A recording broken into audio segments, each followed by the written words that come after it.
Director Betty Thomas. Paramount, Sherry saw the film, and I remember her coming out of one of the first screenings where Paramount, who was going to distribute the film, and she came out to me and she said, "Sweetie, 100 million, no question, 100 million." And I was like, "Sherry, don't say things like that. You know, it's like, that's like a death thing to say something like that." She goes, "No, I'm not kidding you. Believe me, I've seen a lot of films. 100 million, no question." What's the private part total out at? You never ever get the figure. I gave it 20 times. It's $85 million. That's what it did? Yeah.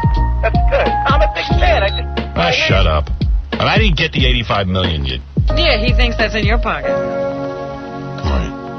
All right. Producer Ivan Reitman. I thought the film did well, but not, overwhelmingly great. I thought for how good this movie was, it actually underperformed what it deserved. Judith Regan has her own theory. I think Howard collaborates better with women because he's gay. I actually think that Howard is a gay man trapped in a straight man's body. And Howard works with women, at least he worked with me, the way I've worked with most of my gay authors over the years. He has a profound fear of women. I think he probably has a fear that they're going to eat him. And because of that, I think he listens to them. And I think that he probably doesn't have the same kind of relationship with men because he doesn't fear them as much. I don't know if his mother instilled this in him or if it's just innate, but I do think that he honestly fears women. He's afraid of you. And here's this big, tall guy who's at least 2 feet taller than I am, who would just listen to me. And it was just incredible. But, that's a very, very unusual thing. And I have to say, for the most part, most of the men that I've worked with over the years, they're either gay or they're just wildly, wildly artistic and creative. And, you can take your pick with him. But my life isn't bad at all. I'm still on the air. I've got my kids, and I've got Allison. Allison! She's the best friend I could ever have.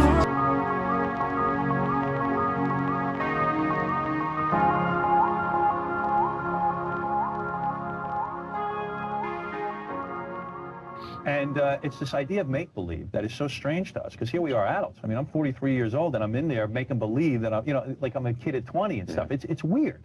What's so hard to believe? You're acting like a fucking 9-year-old your whole life.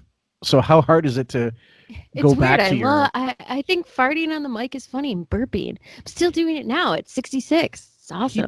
He doesn't know anything but whatever he's done in the past. So how hard would it be to go back to your mindset in the 20s? It's not that fucking difficult. It's just strange. It's nothing that I was used to doing. You're still listening to music 30 years before you, like you were in your 40s, and you were listening to teen music. Okay, let's do an experiment. If you were him, yeah, and you have to go back to how old you were back then. Mm-hmm. Why would it be so difficult to go back to that mindset? I'm confused here. You're the same human being. If you lived your life honestly and weren't trying to defraud an entire culture, country, state, radio stations, everyone in celebrity culture, why would it be so hard for you to recall what you were like? Because he adopted so many personas and stole so much from different DJs and bits from just in general, like movies, even I would say that. You'd have no sense. I was just wanting you to give it. Okay, fine, but okay, so you're being rhetorical, wonderful. But the fact is, if you don't have a sense of yourself, then it would be difficult to go back and be whatever you were in your 20s. Because the other thing is, you're trying to shed that whole image, like that Letterman in 1984 appearance, still the benchmark of Howard Stern visual looks, with that John Holmes look, that and the brown leather pants. The brown leather pants.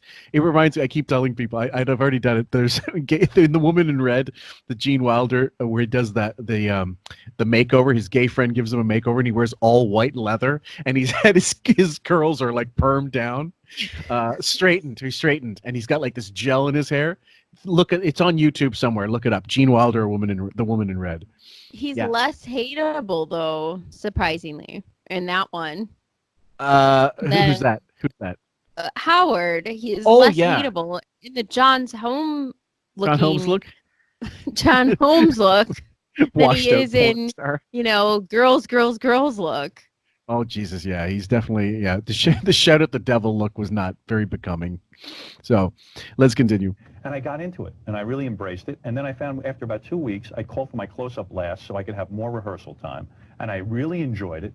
And I loved doing what was on the page. And then I loved giving Betty, I loved going all over the place. There were scenes where, I would just be in the bathroom and clipping my nasal hair all of a sudden. And Betty go, great stuff. Great stuff. You're clipping your nasal hair. What an improv genius. Okay, Robert Klein. That's because he was obsessed with his nose and how awful it looked. He even said, and Betty said, he was so obsessed with how horrible it looked in that podcast that she did recently that he got a nose job. Yeah. And when they had to she was fighting with him to keep certain scenes in because he could not stand the way his nose looked. So that's why he's talking about the genius of his nasal hair clippings, because he's obsessed with his giant nose.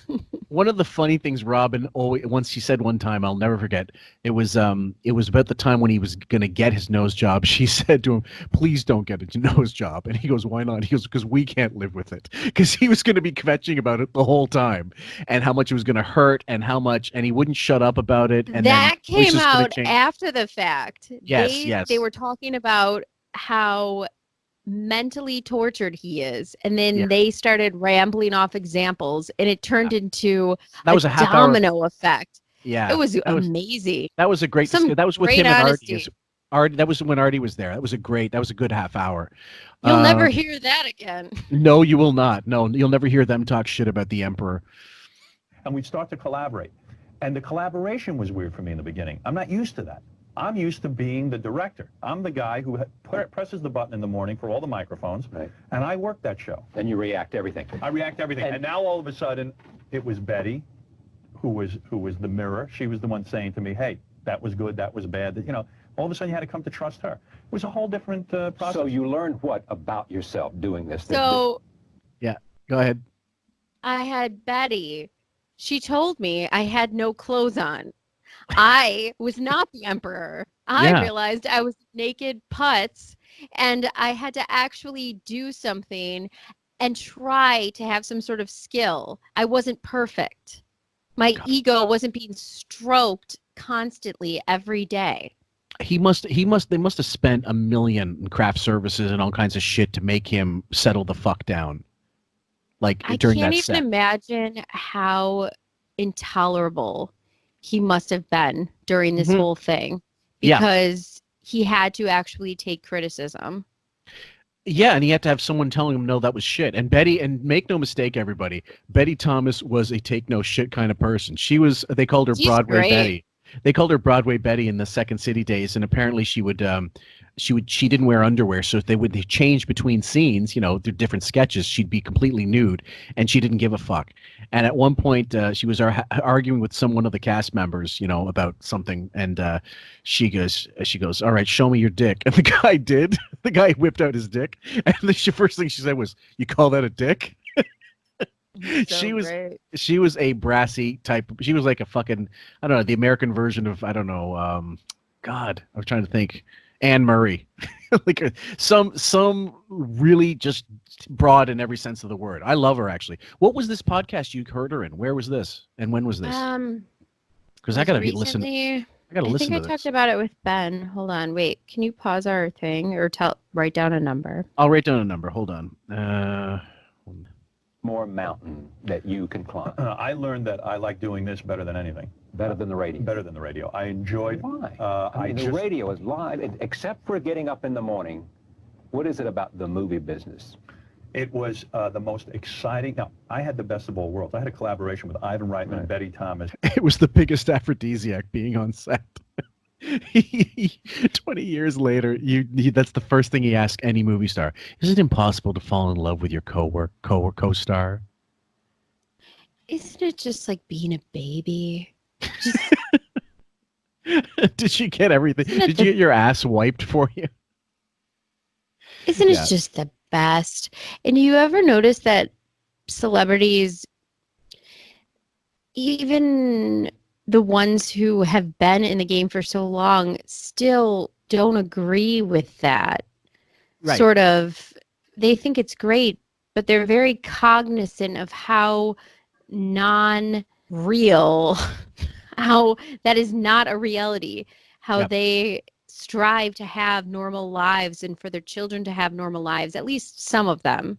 Yeah. And so when he interviews people who have been celebrities and actors and actresses for a long time, and that's what he has to say about the acting business, they don't necessarily agree with it or even relate to it. They don't enjoy that part. They want to have it more normalized. They want the crew to feel more like part of the family. It depends on who you're talking to, because there's also actors that do indie projects and there's not big, huge budgets, and they don't get their asses kissed, and they're doing it for scale because they believe in the project, or they're doing a favor, or they're paying someone back, and they don't ask for the big star trip. Now, guys like Bruce Willis, no, they want to get treated like kings, and they have huge riders, and the per diems are massive and stuff. I don't believe Stern got paid a shitload of money for this film, even though it was the story of his life, especially for a first-time actor, basically. But I believe they did give him perks all through the set, and I think it was one of those things where all the clothes he wore, he was able to keep. Something like that. You know what I mean? I'm also not saying that every celebrity and every actor and actress isn't. I'm sure there's a ton of prima donnas and equally as disgusting behavior and people similar to Stern. But every time there's an actor and actress, this is what he goes to. This is his go-to. Don't you love being treated like a giant king baby? Yeah. Because he did, and that was the reality. But see, that's the thing. Don't you love groping your co-stars and getting a hard on in every scene? Isn't that the best? It's disingenuous for him to, when the stars are not there on his show, to admit it to the audience, but then when they're in there, ask them if they feel the same way, instead of saying, "I got treated so amazingly on my movie. Isn't that the greatest feeling in the world? Like, don't you agree with me?" Instead of putting it on them as if to say, they're the fucked up ones, even though he said it himself many times in studio when there's no guests around. So this everyman bullshit and this, I've never liked that narrative. He played the everyman card when Ralph supposedly put condoms on the list as a joke. Right. I think it's abhorrent that celebrities have this giant list. I just want the bare minimum. I don't expect the studio to pay for my condoms. I love that. In the middle of that horseshit rant, that was the funniest thing. I think first of all, you should pay for your own condoms. I don't believe movie stars should get free condoms and stuff like that. That was some of the worst acting they ever did. Real quick, do you think, because you know how people think that he fucked around on the movie set, and he was also saying he was hard in every scene and how romantic, it's an aphrodisiac. Yeah. Right. But then when we watched that infomercial for the Miss America thing, LaToya Jackson did a little anecdote, and she said, actually, he's the most respectful, sweet, kind, soft-spoken. That's what she had to say. And all the porn star stripper actresses or set people said the same thing about him, that he wasn't some hard-on with a groping mentality. So I kind of wonder, do I think that's bullshit about the whole I was hard all the time?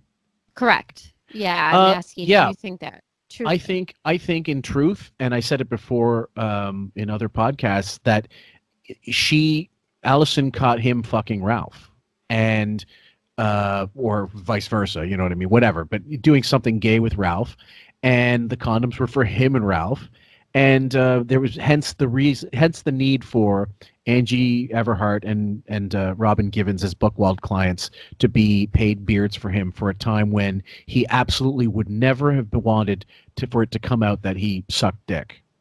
This is not an anti-gay thing. I'm simply saying, in '97, it would have killed his career to come out as a gay man.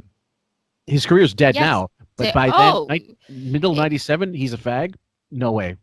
He'd lose respect from every hardcore fan. And he might gain a bit. He would lose he never had the gay audience, I don't think, really anyway, except if they just had a thick skin. and they would call him a hypocrite. So he would lose. It's lose-lose.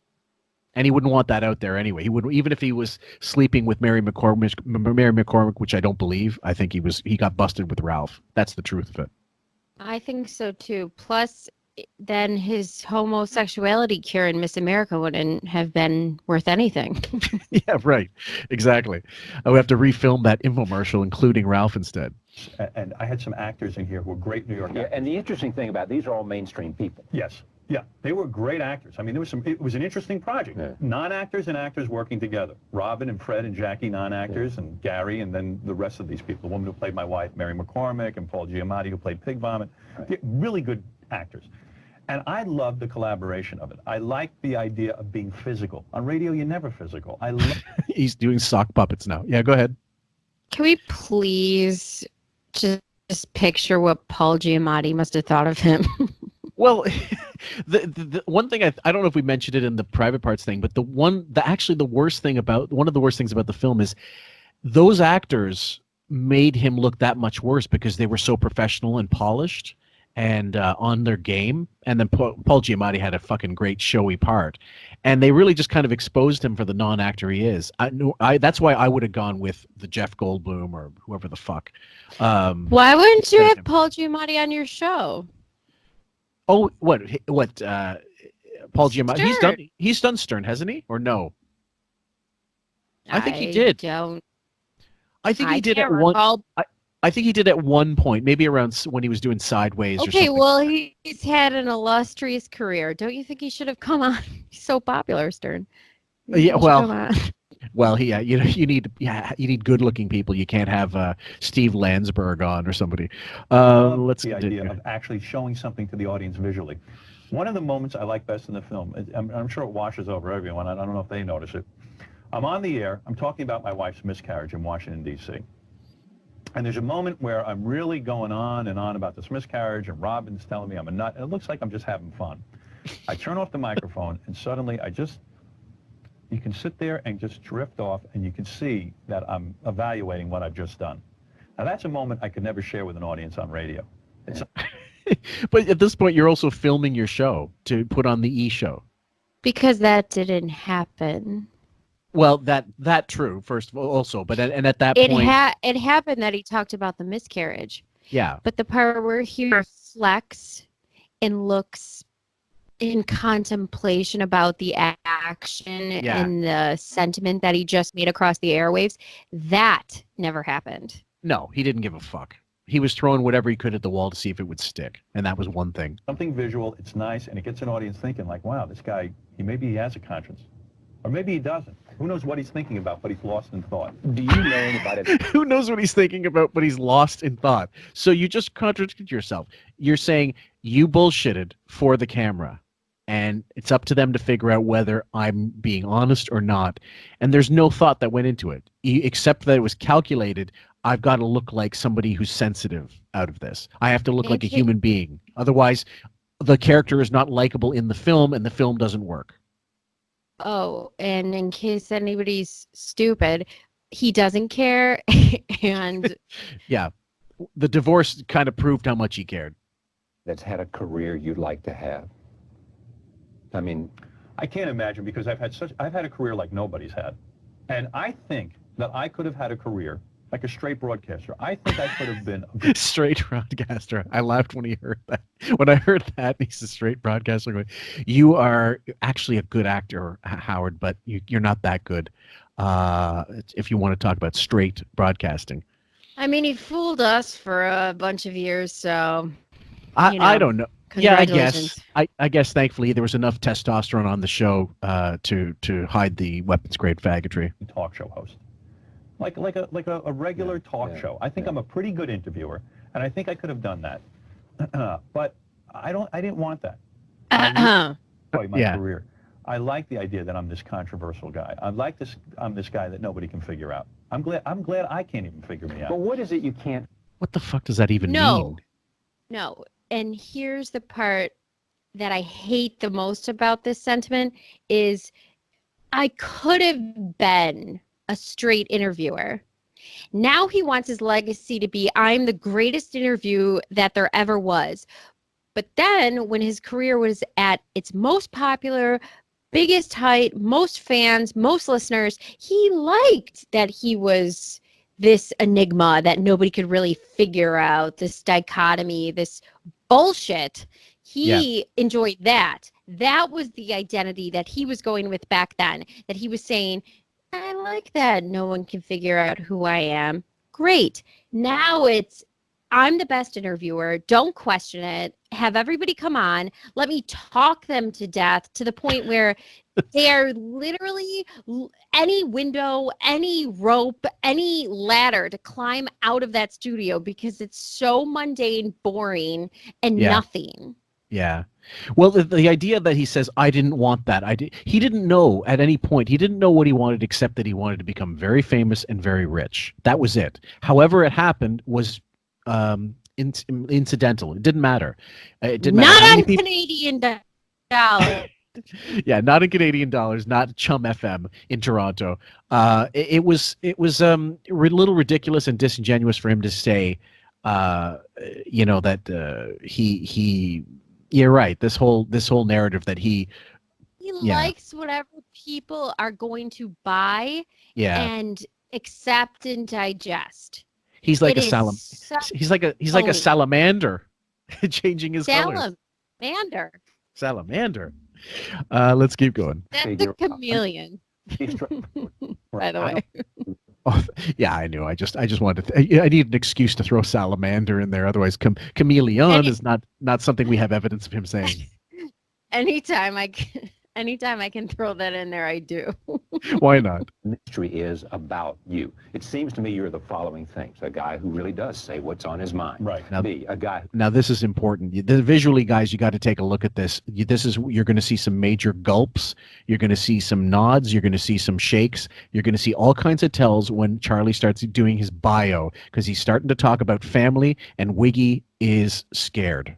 I also have to say Charlie is brilliant in this interview for a bunch of reasons. And if you watch this in full, just as is without our commentary on YouTube, he really bides his time. He pokes when he has to, and then when he goes in for the kill, it's really brilliant. He does a great job.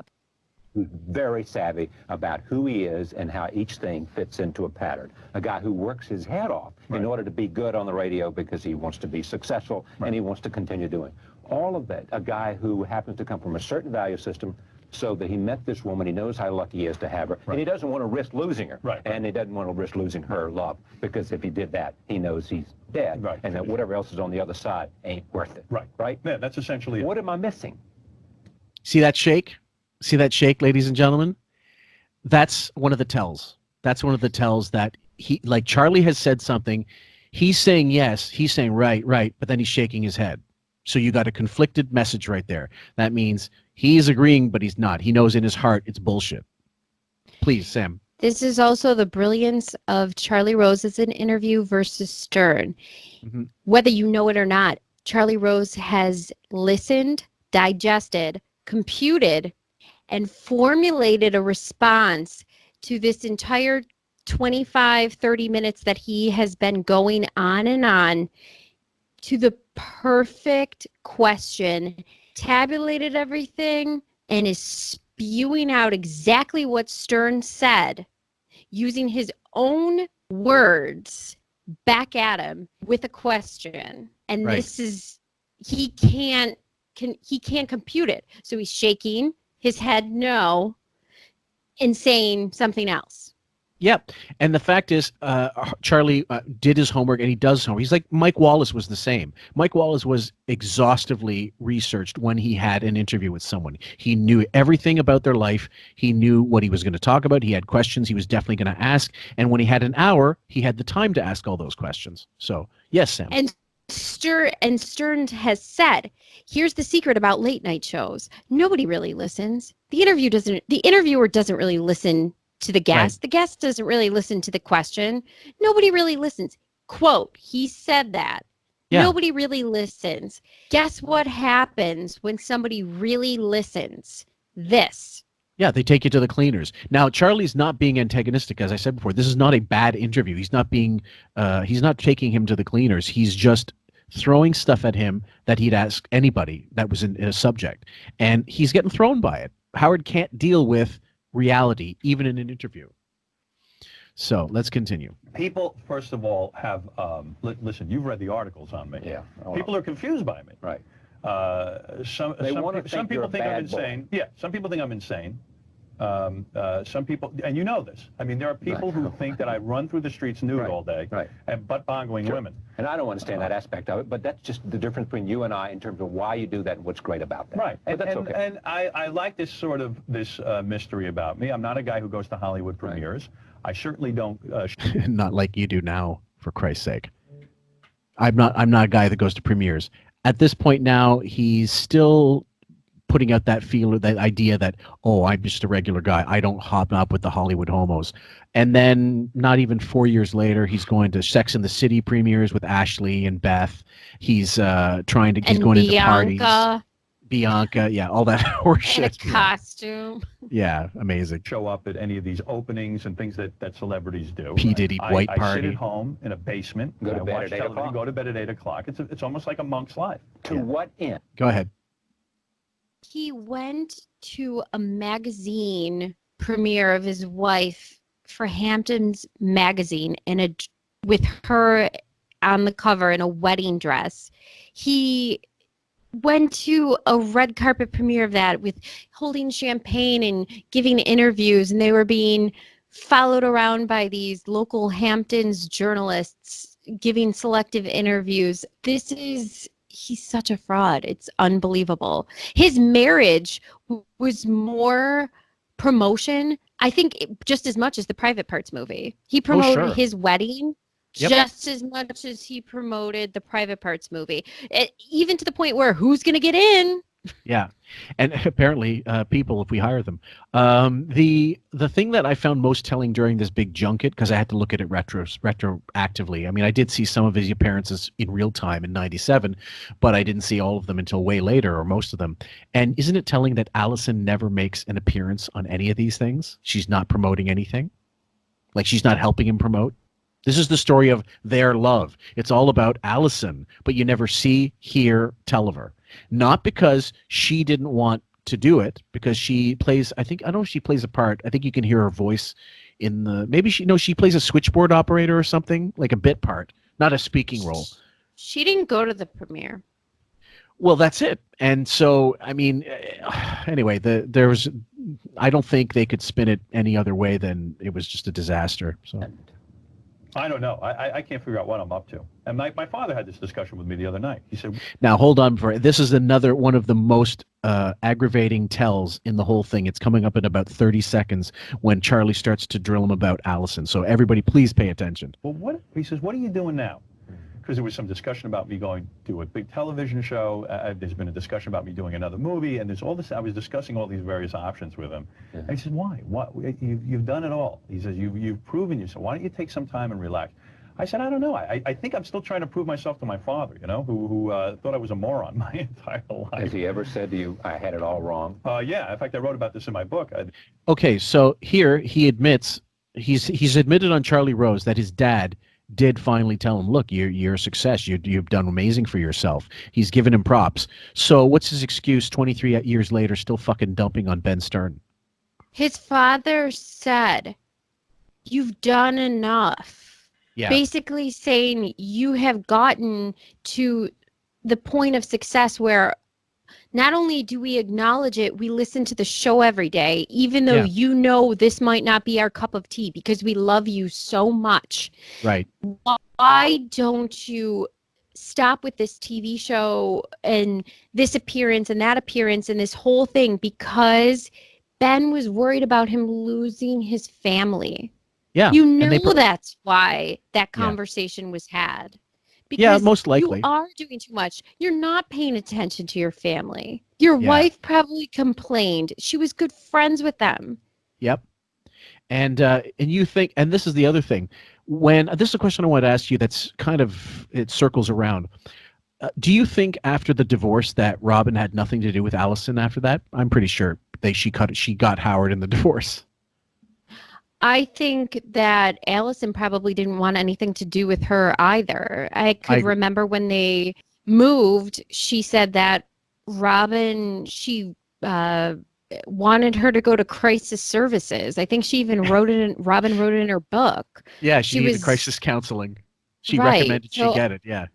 I think Allison tolerated Robin out of her marriage with Howard and the obligation because of his career.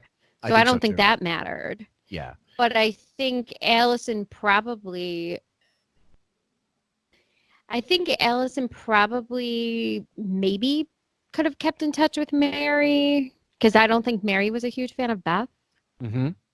Mary Delabate. In terms of the wives of the show kind of thing. Yeah, maybe, Right. but I have a feeling your first answer was the right one, because she just didn't want to have anything to do with him anymore, and she just said fuck him and fuck your life and all those people, because how close would she have been to any of them? Although, from what I understand, Jackie always talked really nicely about Allison in interviews since whenever. He always said she was a sweetheart, this and that.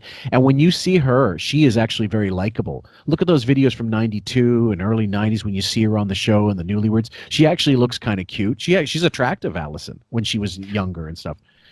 I personally like people that look like real people, that have characteristics like real people, and have some sort of character or funny nuances about them. And she had a great rapport on the show. I enjoyed listening to her. I enjoyed the way she looked.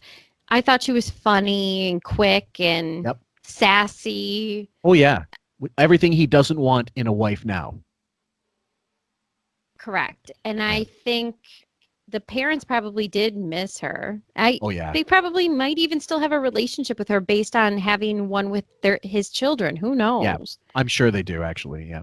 There was a time that my father said to me, he goes, Howard, you're a genius. That's right, he did and it say was a that. wonderful moment. And then, of course, I ruined it by saying, well, what do you mean by genius? Well, when they talk about you being misunderstood, what do you think is misunderstood about you?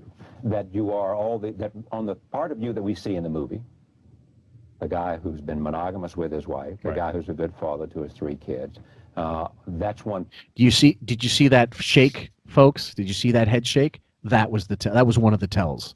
Tracy Lynn pointed that out when I first sent. I love the sound effects. No worries, it's got to happen. That was one of the tells that she pointed out the first time she saw it, and when I saw it, I was just floored, because I was listening to this at first when I heard about it. I wasn't watching it at the time. When you watch it, that's a guy admitting I was fucking around on my marriage. The moron my entire life. I just want people to see that one more time. Yeah, in fact, I wrote about this in my book. There was a time that my father said to me, he goes, Howard, you're a genius. That's right, he did and it say was a that. wonderful moment. And then, of course, I ruined it by saying, well, what do you mean by genius? Well, when they talk about you being misunderstood, what do you think is misunderstood about you? That you are that on the part of you that we see in the movie, the guy who's been monogamous with his wife, the guy who's a good father to his 3 kids, the guy who wants simply an opportunity to do what he versus the guy who does all that stuff you do that some people find repulsive, that some people find disrespectful of women, that some people find. Does he not even know that there's a camera on him? I mean, seriously. Well, they talk about more recently, they say about good liars that they don't actually, the best liars don't break eye contact, which sometimes he does and sometimes he doesn't. And they don't over-explain like most liars would. They don't give you more info than you asked for to try to copy. Like when you ask, hey, did you take that cake? What, did I take that cake? They don't try to formulate time for them to come up with an appropriate answer, which should just be no. Simply, you get a pointed question. Hey, did you steal that money? No. It shouldn't be. I mean, he is so steal aware that of money? what a liar he is that he's wearing sunglasses in his basement now in 2020 to do a radio show with a horrible camera on his computer. So, yeah, amazing. Exploited. Misunderstood to me means this. It's the first scene in the movie. MTV asked me to come out and do something wild. Yeah. And I appear as the superhero fart man, and I blow out some wind, and I blow up a podium. Now, this was to promote what was going to be Fart Man, which New Line had a deal with him to do, right? We talked about this. I dare anybody, just stop this broadcast right now. Stop what you're hearing. Go to YouTube. Check out that fucking MTV grainy appearance with Luke Perry and the Fart Man thing. Tell me if you laugh. If you tell me, I'll believe you. But I didn't find it funny at the time, and I did see it in real time. Because we got MTV for a short while, like a trial thing, and I saw it by accident, and I go, "What the fuck is this? What the fuck is this?"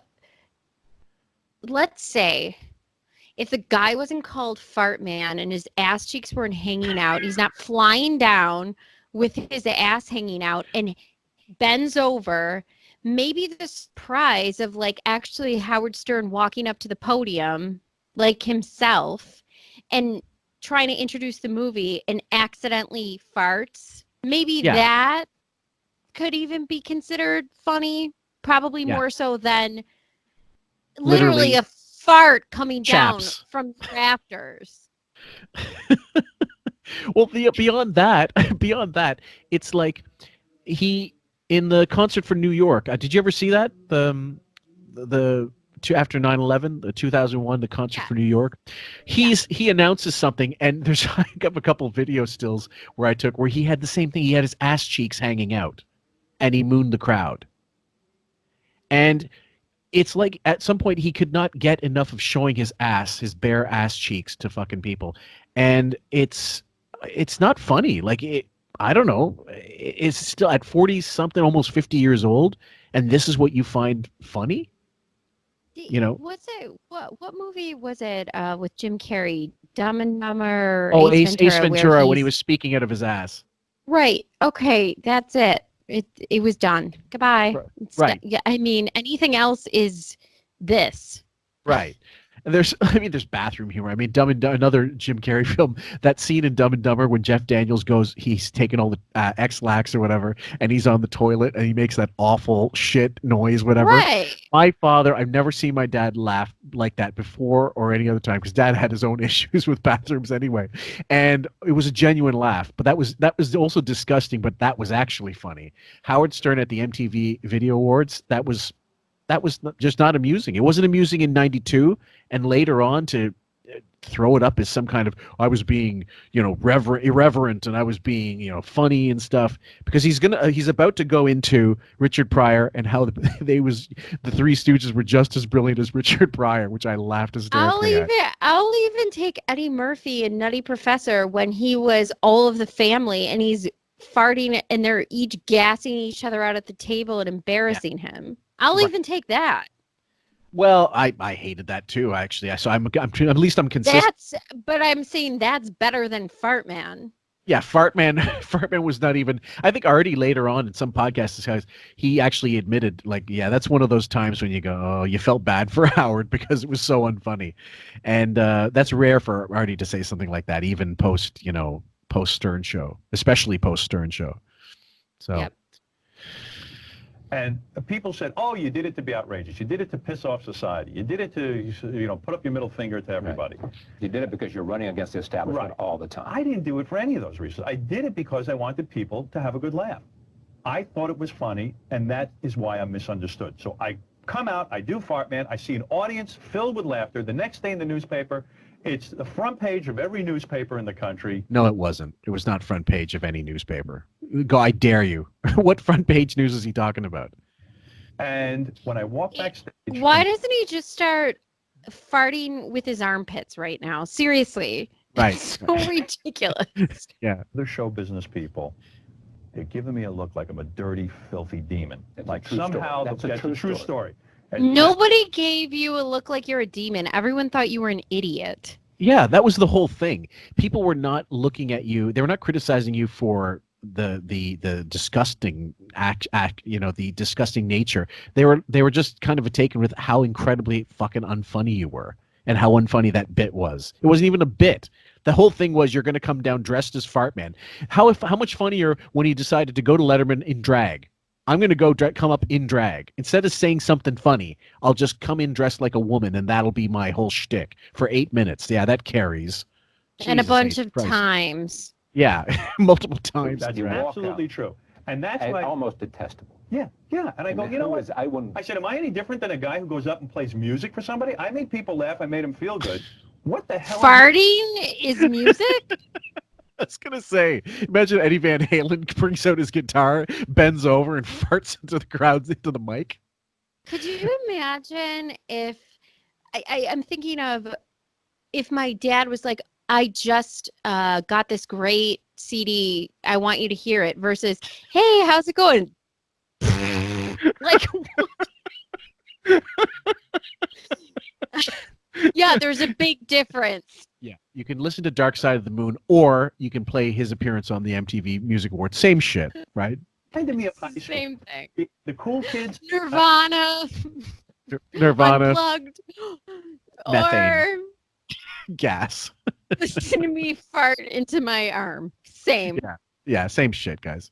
The difference, I think, in terms of people might make this argument. It's the difference between someone like, take great comedians. Right. For me, Richard Pryor is as good as they got. I agree. The best. Right. Did not use profanity, for example, in the same way that some who You see him moving that glass?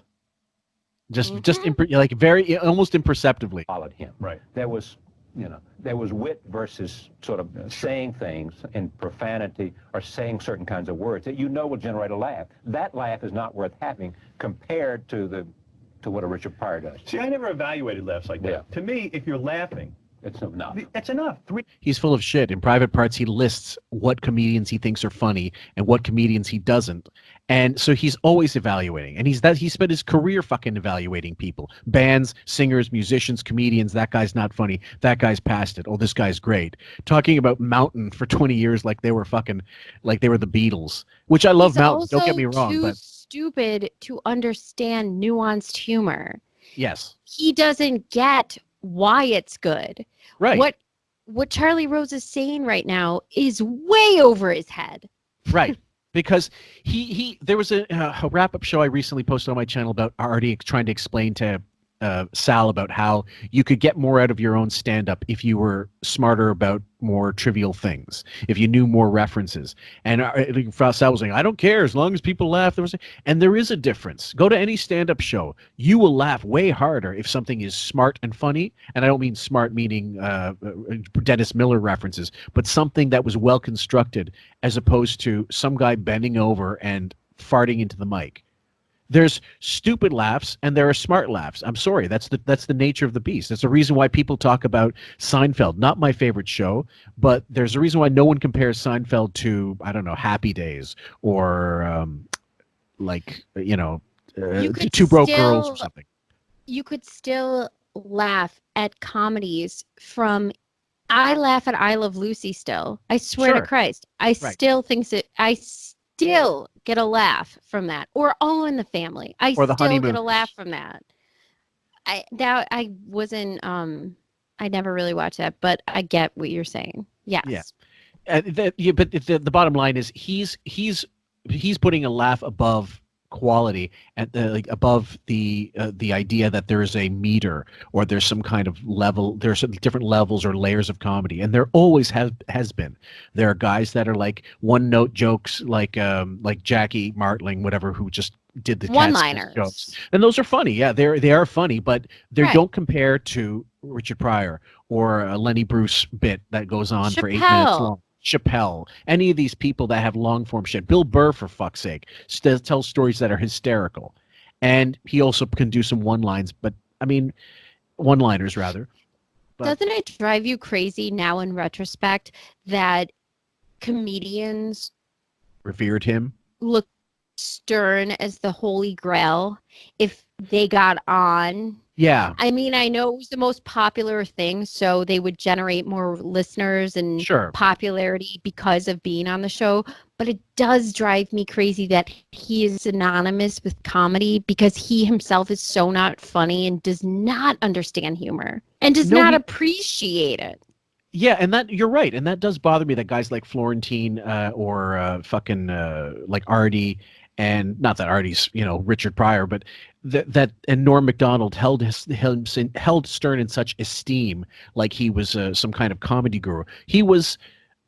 I can't explain. I still don't understand. Here's what it is. He wasn't Letterman. You can appreciate what he did for your career. Like, let's say, for example, that a club owner or a venue that was super popular let you perform there, right? And you got a bigger audience for that. You can always appreciate the person who had the club, even though they're not open anymore. Sure. Or, do you know what I'm saying? You don't have to keep saying these things about him that aren't true. You could be honest and just say, yes, that was the greatest time in your career, in your life, because of that appearance and the listeners that he had. It generated so much for you in your life. But can we stop saying that he is funny? I mean, there's certain things. Stop saying that he understands comedy. Please. We know that things are subjective. People can like what they like. We get that. That's not up for debate. But I think if 99% of the audience finds him unfunny and one person thinks it's funny, it doesn't make it so. Like, neither is correct, or they're both correct. That's fine because it's subjective.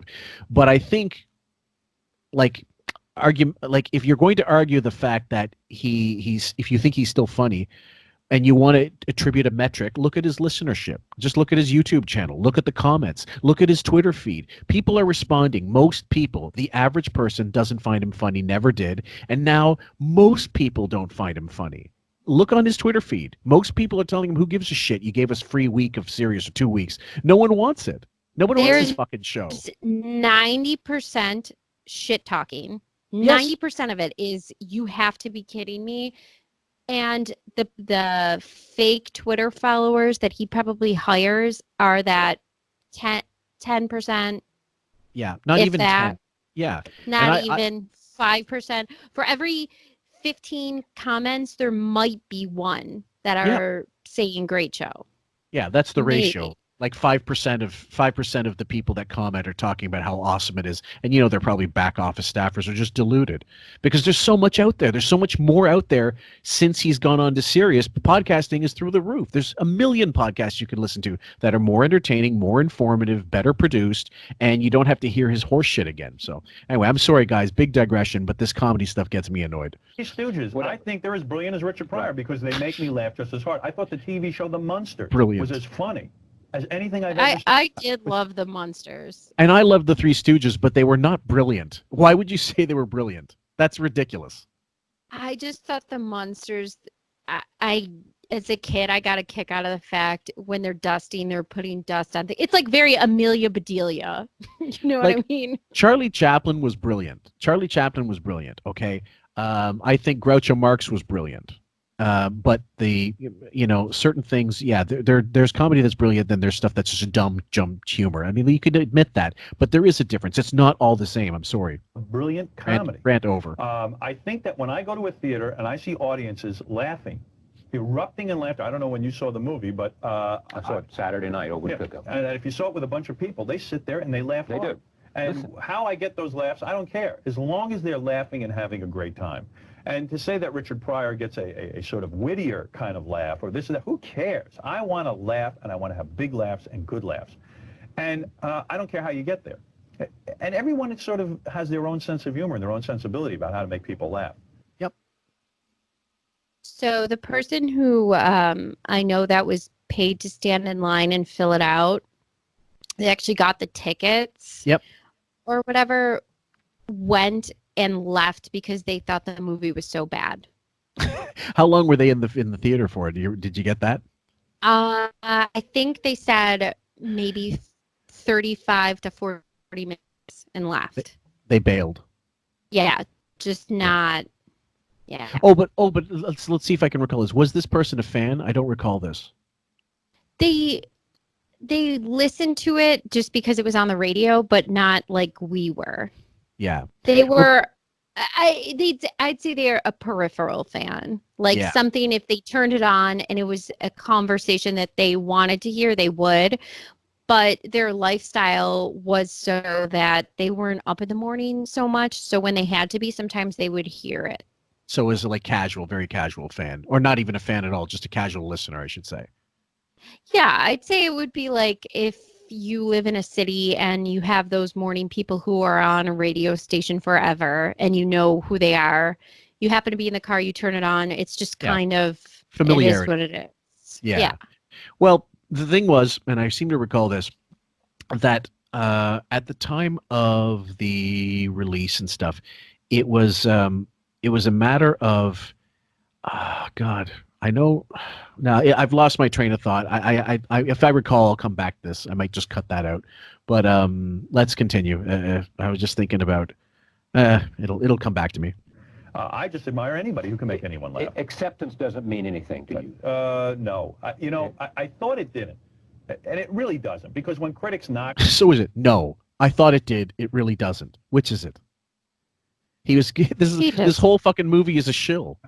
Critics knock... I told you, if this movie should be played for everyone that's going into FBI, CIA, How to Tell a Liar, just please watch this. It's awful. There's article after article about what a horrible human being I am. In fact, my books got good reviews, and my movie got great reviews, and the radio show is the thing I get the worst reviewed for. So I figure I'm the worst at radio. I'm better at this other stuff. I should probably leave radio. But what really sums it up for me about being misunderstood, getting back to your original question, is that scene when I'm 12 years old. I used to perform at these senior citizen homes. I used to do puppet shows. Right. And when I have these puppets have sex in the movie, the reason I did that was not to shock these audiences of old people. I did it because I saw they were falling asleep. I wanted to give them a good time. Right. I wanted to give them a good time by making marionettes fuck. Yeah, okay. I wanted to keep them awake. Bullshit. He's doing it right now. Fred, get that Ronnie puppet ready. Yeah, come on. Put on your cock rings. Yeah. That's a good Ronnie puppet impression. I'll have to remember that one. Let's see. Make them laugh. So if I've ever tried anything in my career, I've done it for a laugh. That's all.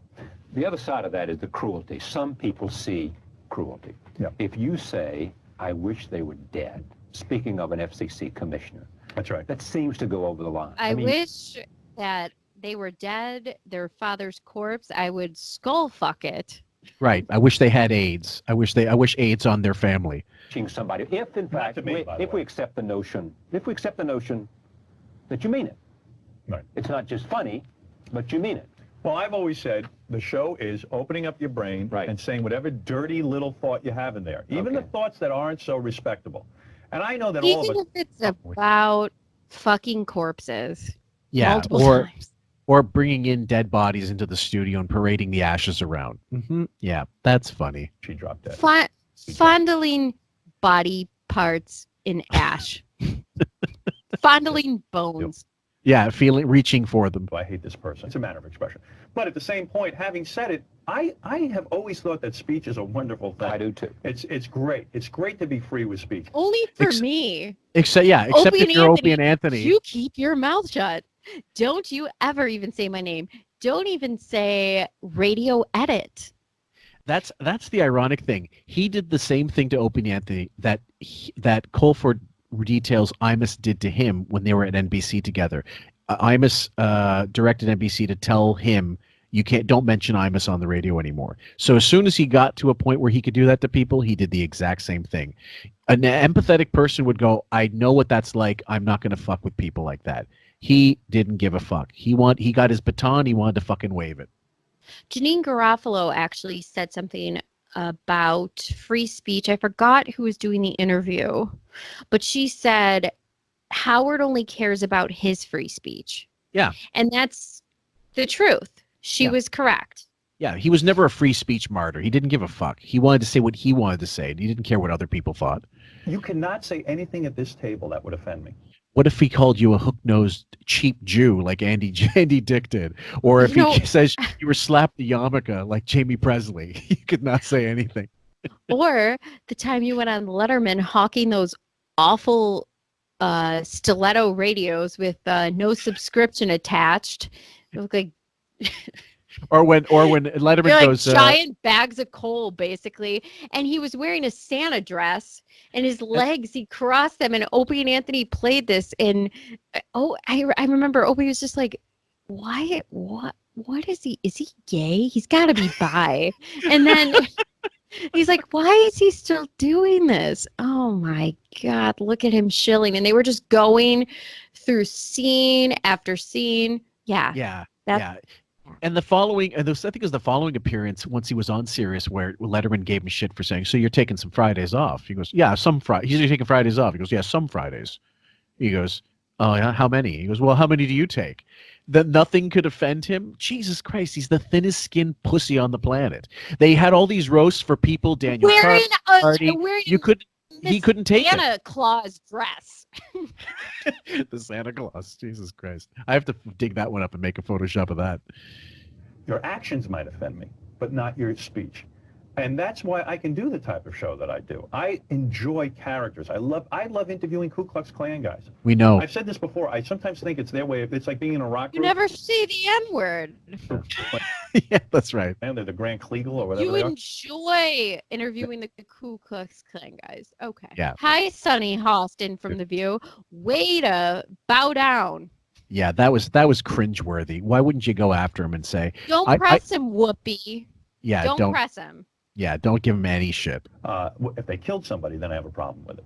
You know, there's a big difference.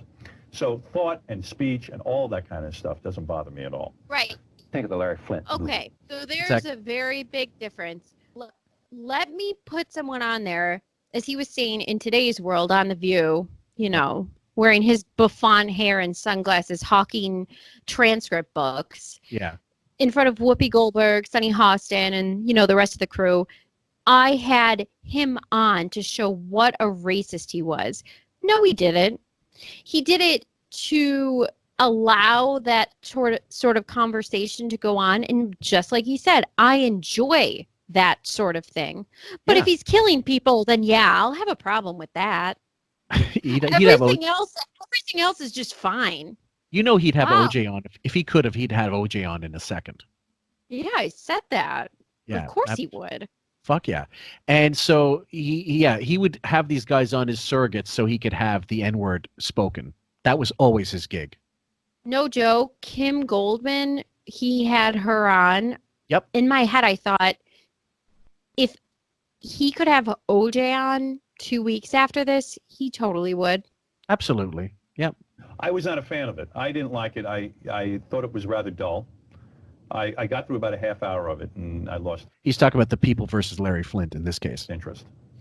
And some people have said, well, why? You know, because aren't you like a First Amendment guy? No. If I had made a movie... But I thought what you just said had sounded like a First Amendment guy. No, I'm an ADD idiot who can't follow movies for more than 30 seconds unless there's cocks being waved in my face at will. It shouldn't have been made. That's fine. I just was bored by it. I thought it was a boring, dull movie. What have you seen you like? I liked Sling Blade a lot. I enjoyed For the Dollhouse. Love that movie. Have you seen that? Yes, that was good. And I liked a lot of independent film, and I'll tell you why. I love a lot of independent film, but certainly not foreign film. Just don't give me any ching chong.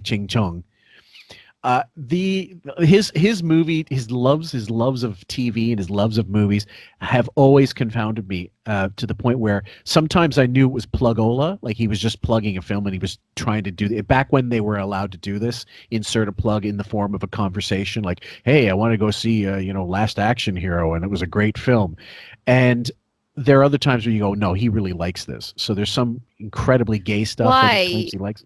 You didn't enjoy Dawson's Creek? I mean, I know I did during this time period. I was obsessed. I would never miss it. It was Buffy the Vampire Slayer and Dawson's Creek. By the way, I was 15 and in high school. Right. That was like me and Degrassi. Fine, but I did watch that too. I love that show. I love Degrassi. So low rent in Toronto. Yeah. I'm so sick and tired of the same faces. There's some wonderful actors in Hollywood. Robin Williams is a wonderful actor, but I'm really tired of seeing him in everything. Whoopi Goldberg's wonderful. Aww, do you want to write him a note? Do you want to? I knew you beat me to the note. Yeah. Just in seeing any more Whoopi Goldberg films. I've had it. The reason we like independent film is spooky sort of ideas coming out of these independent filmmakers. Hollywood studios. Do you know how much money fucking Sister Act made a few years before? I think it was like hundreds of millions. Hundreds. Sister Act, I think probably inspired all those singing movies. What is it with come on, the choir-y movies that are with here the Christ in hell. Wait, hold on. Okay. So are we gonna take a pause, cut this out, come back? You're gonna have to take a pause. What's it? God damn myself! It's I like this. Go ahead. Come Keira on. Knightley did a film with singing? with the overweight girl who's funny with an accent and she sings. Not Rebel. Was it Rebel Wilson? Rebel Wilson, yeah. Okay. What are those called? That singing I'm movie. so happy. I barely knew her name. I don't know what these films are. It's not the Paul Feig. Pitch Perfect. Pitch Perfect. Oh my God, I hate myself. I don't know this movie. I'm so happy I don't. But I think Sister Act kind of inspired a lot of those ones. Oh, okay, we'll go with that. All right, you got your rant out. You don't touch it. It's new, it's refreshing, it's new faces, it's new ideas. And I really feel, even though I got to make my film with Paramount Pictures, I really felt that my film was really different. It was odd to see this face up on the big screen. Yeah, how is that, to see that face on It's frightening. Imagine a 747 coming out of your refrigerator as you open it. You'll see my nose. Green. It's weird. I mean, I You don't see my wigs. looking, but at the same point, I was very comfortable. I liked my performance in the film, and I was nervous that when I watched it for the first time, there's usually a cringe factor. Whenever I go to see movies, like I saw a movie recently with Sylvester Stallone, and it wasn't a particularly good movie. And for 20 minutes, I'm going, "That's Sylvester Stallone. I can't buy this guy in this movie." Okay. Right. So he wants to have sex with Sylvester Stallone. I mean, this is the how many times has he referenced this in this interview? He thinks he's Rocky. Yeah. He's talking about Rocky. Now he saw him in a film. I mean, newsflash, Howard. Newsflash. Can't get him off the brain. Howard, we didn't buy you as Howard Stern in the movie about Howard Stern, and you're going on about Sylvester Stallone. I can't buy it. I was afraid that if my acting was off, that you would sit there for 20 minutes trying to buy that I was playing Howard Stern. You're like, oh my God, the guy's stiff, he's wooden, he's this, he's that, and the other thing. I was surprisingly comfortable after I saw myself on the big screen. I didn't feel like I did a bad performance. I was so comfortable I went and got a nose job before the shooting was finished. I don't care about my image. I was so comfortable with myself. I took 1 million Polaroids that ended up on eBay with me looking like a low-rent Gerardo. I gotta fucking dig some of those up. Jesus Christ. Oh, there's so many. It's so bad. Oh, they're cringeworthy. Really, it's Milli Vanilli and yeah. Coaching. Right. Coaching. Right. Didn't work with a coach at all. Right. But you got a videotape of Michael Caine teaching acting. Yeah, it was kind of a goof. I said to somebody, well, I said to Betty, should I take acting lessons? Yeah. And she said, she goes, I don't know. I go, and my agent Don said to me, don't. It'll ruin you. Just go up. For some reason, you always sort of find your way through things. Just, don't get caught up in somebody else's vision. So I said, well, Betty said, well, there is a book. You might need acting lessons to act as yourself. I think his therapist needs a raise. By Michael Caine and a tape, an accompanying tape on acting. Right. And I mean, it was laughable. I mean, the whole thing about not blinking. Yeah, it was wild. What you got to do? It's a hotel. What you got to do? Everything. What you got to do? Yeah. It's like a song. Right. And it's really kind of funny to watch him. And yeah, go ahead. If I were his therapist, I would hold him hostage at this point. I mean, seriously. At this point, you think he's got all the sessions recorded and he's just like waiting to? How is he not a 112 employee with full benefits over Beth? He just might be. He sees the psychiatrist more than he sees. Oh my if he's still seeing him. And this man is still touting therapy. Yeah. Like he's better than everyone else because he goes. His therapist should be shot and killed. He should be burned in effigy. he just says, what you got to do is when you look at the camera, I don't know, where's your camera? Here? There are lots of them here. There's one here. There you go like this. Now you see what I'm doing? Now don't do this. Do this. I'm going, I don't know what the hell. I don't even know. It's very subtle. Take a look again. Not this. Like this. I go, man, I'm in trouble.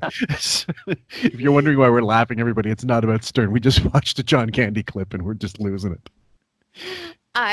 So this reminds me of, I used to like the show America's, I think it was America's Next Top Model. Yeah, Tyra Banks was the host, and she would call something smizing. She would say, "See, the way you're doing it here, you have to do it like this." And she would smize with her eyes. She called it smizing. So you smile with your eyes, and they would say, "See the difference?" She goes, "Look at this. Now look at this. It's called smizing." He used to give her so much shit. He's reenacting, for those of you who don't recall from the cut. He was talking about a Michael Caine acting video. It's on YouTube. It is kind of funny, actually, because so this is what this reminds me of. Where, see, look, I'm doing something different. Possibly. Yeah. I don't know what. I don't know any of this. I don't get it. I don't even know what he's teaching me. And then I did a bit on Letterman the other night about it. He goes, what you got to do is when you're looking at the camera for your close-up, don't blink. Because if you blink, you look weak. And you don't want to look weak. You look like some sort of... Well, then you must look like a paraplegic in a pool drowning. Did you... look where I just stopped it on. The 1,000-yard stare. Imagine Louis the 14th in Vietnam giving you the 1,000-yard stare. Well, like, did you miss the part of the Michael Caine video where he says, "Don't look like a fruit"? Let's see what we got. Okay, we're coming into some. It's pretty wild. All right, roll tape. This is a montage of what comes out of Private Parts. It is what we call a trailer. This is the trailer. This will give you a sense if We're going to skip through that. Are we go on? Movie. Right. Then other was... Okay. I'm going to have sex with you right now over the radio. You gotta be kidding, right? Yeah! I thought you were going to control this guy. You're not getting the phone from me, Kenny. I want to beat these guys. The only way to do that is to stay on the air. You're fired. You're fired. You're fired. You're fired. Howard Stern. I wanted to get that famous gay pose. Right. I love it. Yeah, I love how in infomercials and trailers and his fake / biographical life, he's always punching people. He's never thrown a punch in his life. Hey, he's the real life Radio Rocky. Like, he's punching people. I'm Antichrist! And this is the hell that's my life. Here is why we showed the trailer. He's as weak as Adrian in a coma. Yeah. Jesus Christ, he's Talia Shire. Not all the clips that I wanted from the movie. Right. I mean, we looked down a list of clips that we have. One we showed all the way when you're talking to Allison. Right. Then other was when the NBC... Win, Howard. Win. That's a good impression. Shit. Adrian, don't worry. I'm going to do it for you. I'm going to do it. Mick. Yeah, that was my favorite in Rocky 3 when Mickey dies and you can't understand anything Sylvester Stallone saying, "We got more to do. We got more to do." It was one sound. It was a sentence. NBC.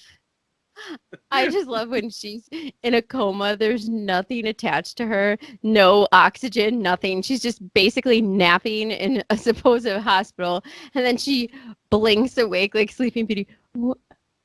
Win. That was brutal.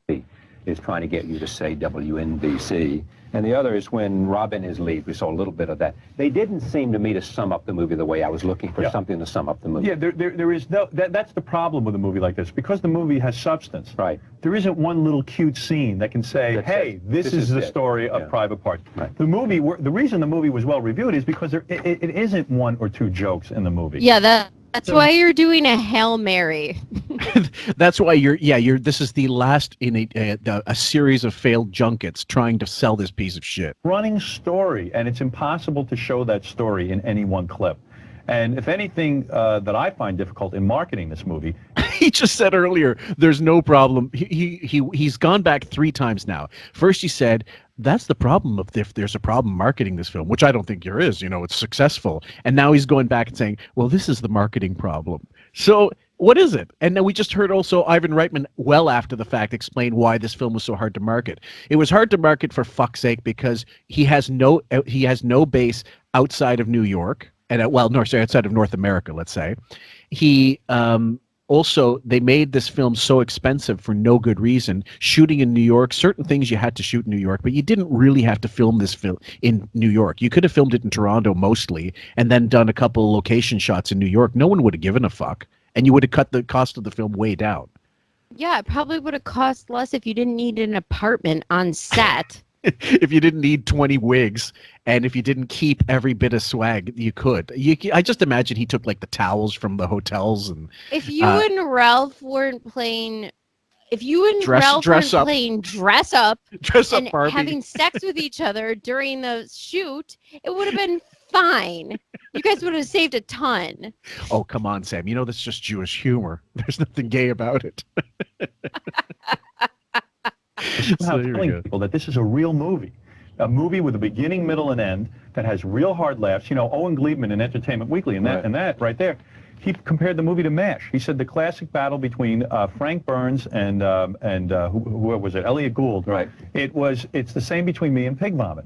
We've had comparisons to Woody Allen's films. We've had. Yeah, MASH, Vietnam Story. Yeah. Remember that Vietnam that you pretended to be in? How's your Italian heritage going? Well, actually, I'm going to correct you now, social justice warrior. So in future, MASH was the Korean War, not the Vietnamese War. I didn't like that show, so I didn't watch it. I thought it was horrible. But they used it as an allegory for the Vietnam War because it was made, and MASH, the Altman film, I don't remember, 1970. It's supposed to be really good. I've never seen it, but I did grow up with the show because it was on reruns and stuff.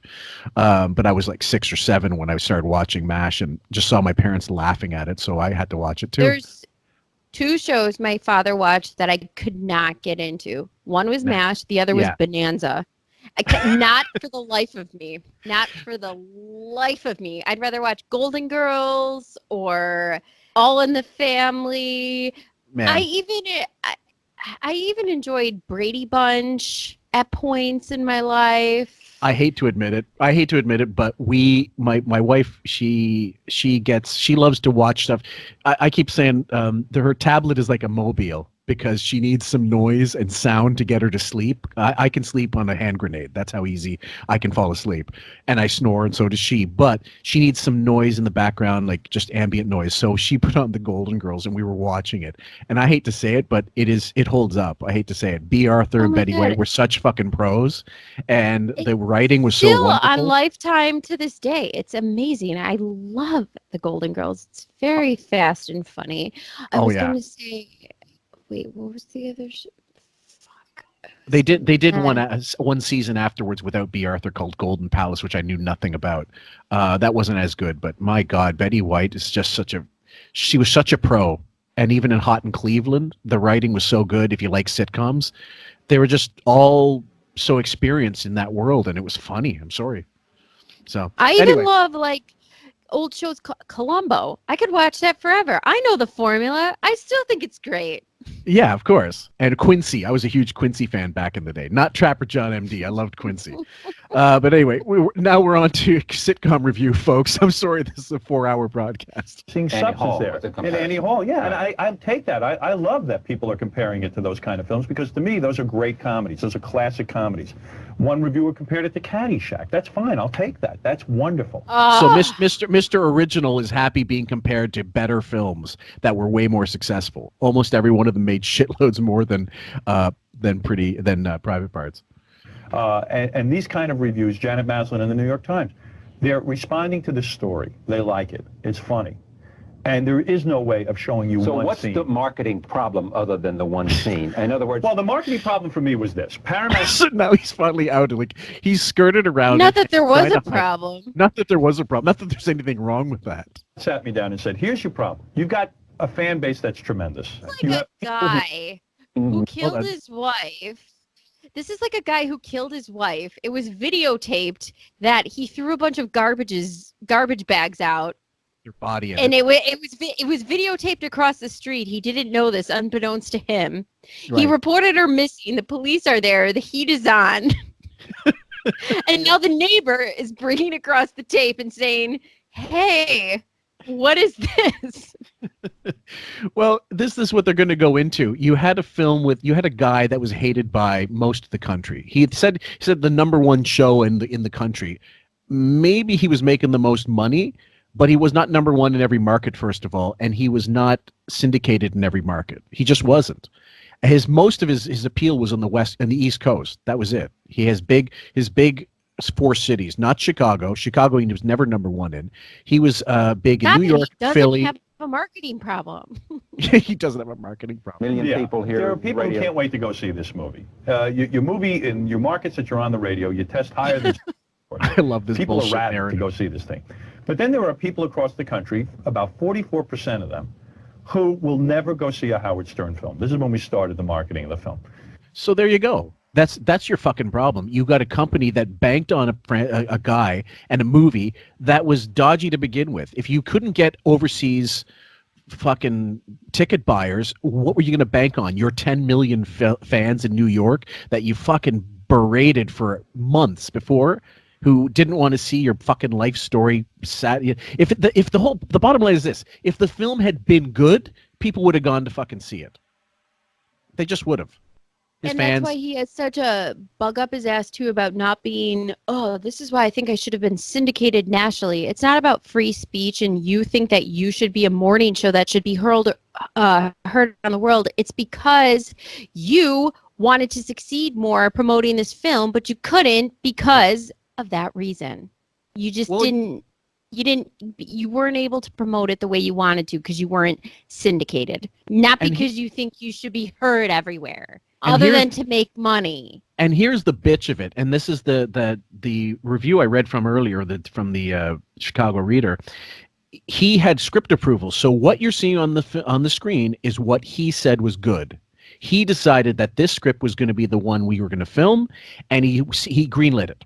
So if he wasn't happy with the film or how it was done, the blame lies with him. Sorry, point blank. It's no different than any world leader or whatever has to take cop to the blame. He's the one that said, we're going with it. Sam. He said yes to all those wigs. Yes. He approved all the craft services playing, all the almonds on the tables. I said, what do you mean they'll never go see it? They said they can't stand you. The idea of you, they don't even hear you on the radio. They just don't know who you are. They think you just say penis on the radio, and there's no way you could make an appealing film for them.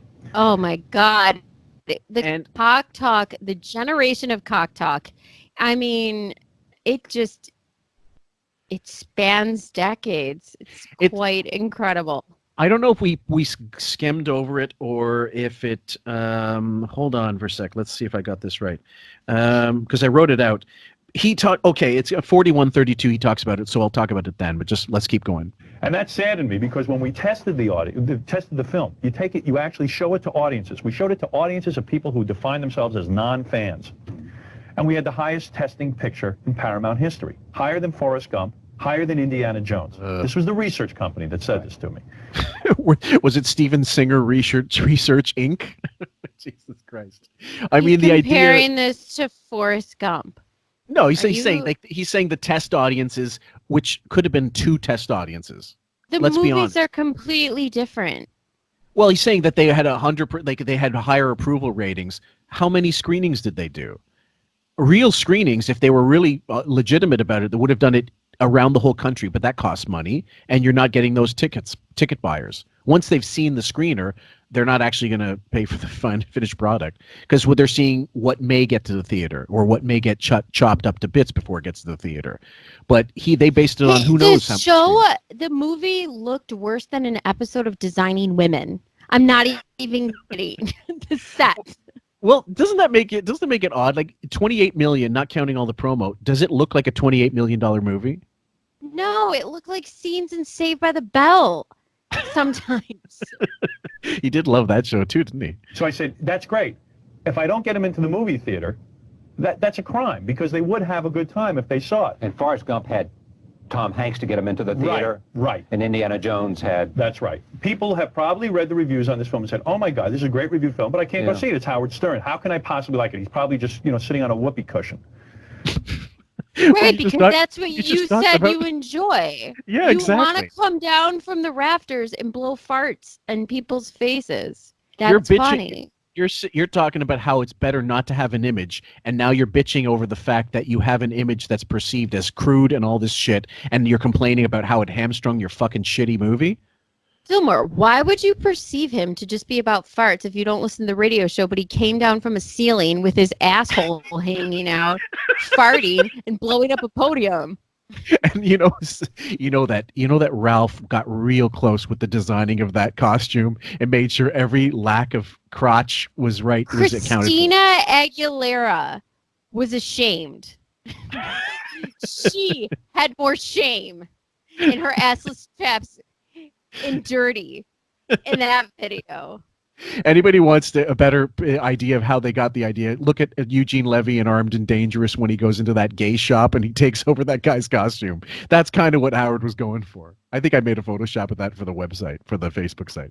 So you've gone out on interview after interview after interview and been nice because you want to raise your likability factor and reduce your negative. I'm very up about that. I'm very upfront about it. I said I'm going to go. So what happened to, I don't care if people don't like me. I don't care about my fucking image. He can't fucking keep track of his own bullshit. Go out and market this film. I'm going to try and talk to those people who have this negative feeling about me. I'm going to say to them, look, we've made this film. It's a good, solid film. You're going to like it. And somehow through this, it dawned on me, there's nothing I can say to you or to that person watching right now. Except for I've just sat here for 40 minutes already trying to feed you this horse shit. Honestly. You can polish a turd, you can buff it, you can spray on it, you could do, but it's always going to be a piece of shit. Sorry, guys.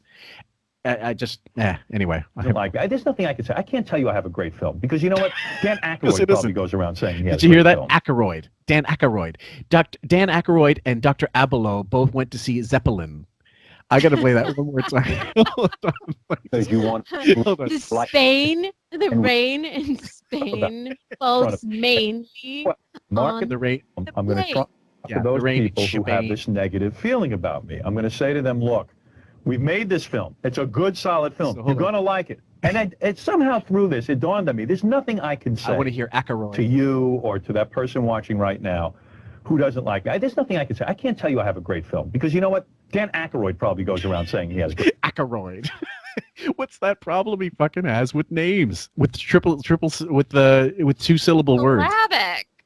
Yeah. He can't say things correctly. I also just noticed he's trying to look right now like, do you know the Disney movie Beauty and the Beast when the Beast turns into a person?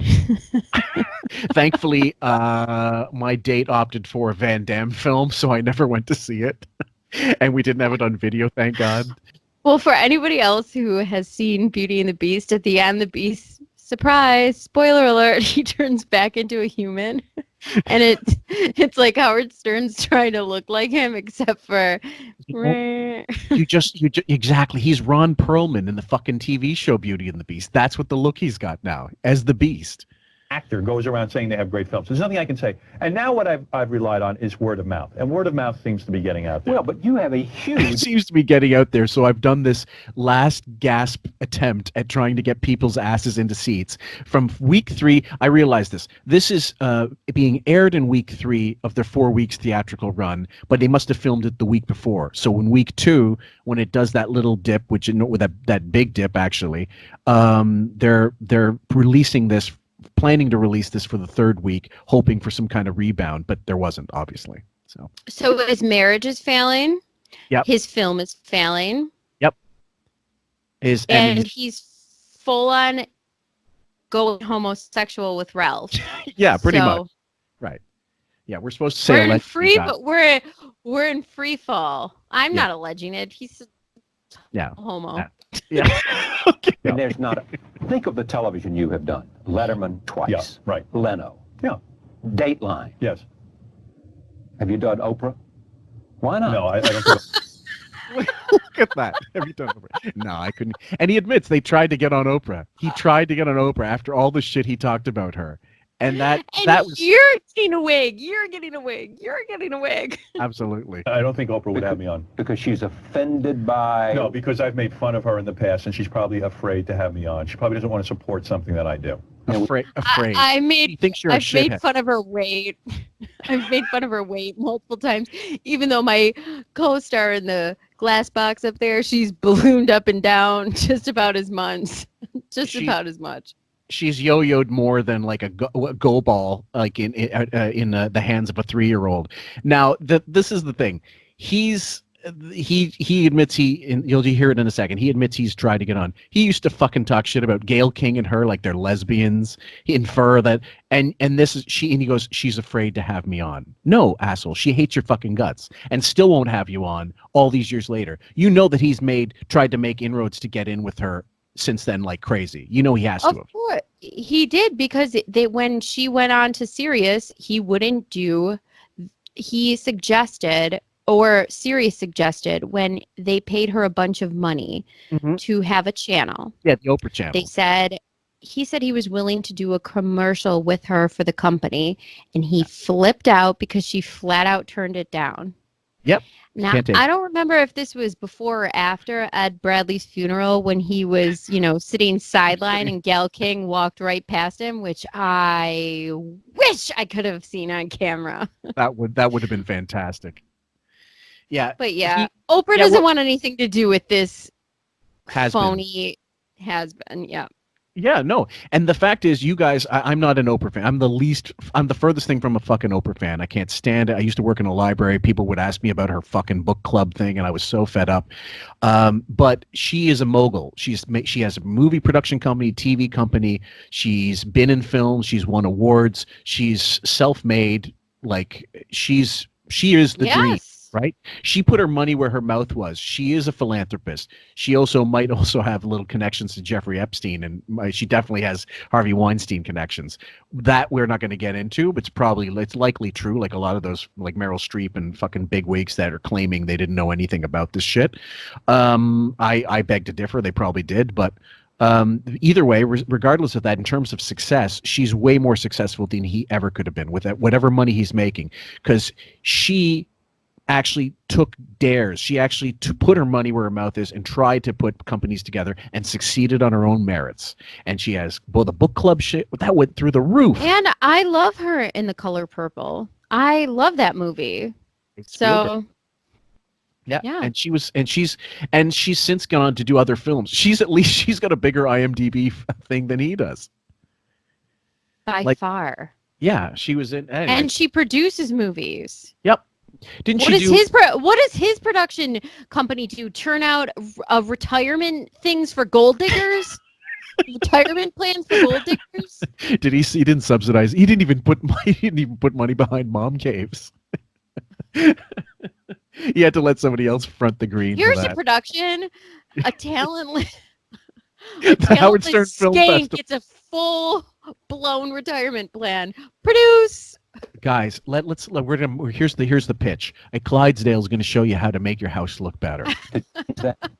I told her I would do her show. I called up. I said, listen, I said I would do the show. He bent over, he lubed up, and said, "I'll fucking take it up the ass for you, Oprah. I got the KY handy. Let me just get on there and fucking promote on your show." That's how much he wanted it up the ass. And she said no. God bless you, Oprah. You deserve it. You deserve all the fucking money you get just for that alone, just for turning this fucking cocksucker down. Please keep turning him down forever. Forever, yeah. Don't go to his funeral. Don't go to his funeral, and don't give him the satisfaction. You have had a real opportunity here to, in a sense, explain who you are, what this film is about, as you and I are doing this, but you and I go back a long way. The awareness level of this film is at 100%. Right. Now, okay, this is key, everybody. When the film Total Recall was made with the original, with Arnold Schwarzenegger, there's a making of a documentary that's about a half hour long and is totally worth watching. He goes on to say that 3 weeks before the release of Total Recall, the awareness level was like 38%. So people didn't know about the film. They didn't know most people didn't know what it was about or that it was coming out. What he's saying now, it was 100% awareness level. That means everybody knew about the film. There was no excuse for it to fail if it was any good. So what do you mean? Do you that think means he promoted it enough? Jesus Christ, your sarcasm. It's a palpable sting. I think we know he over promoted it, and I think people deliberately wanted him to fucking fail. Fans deliberately said they turned away. So I don't think there's a person in America right now who doesn't know I have a Do you have film any out. worry about overexposure, that you've done every show from A to Z? I will not do any more TV. I won't do any more of this. I did it for the he's a beaten man because he's done these junkets and it's fucking tanking, and he knows it. That's what that face is. Yeah, it's brilliant. Because I believe in the movie.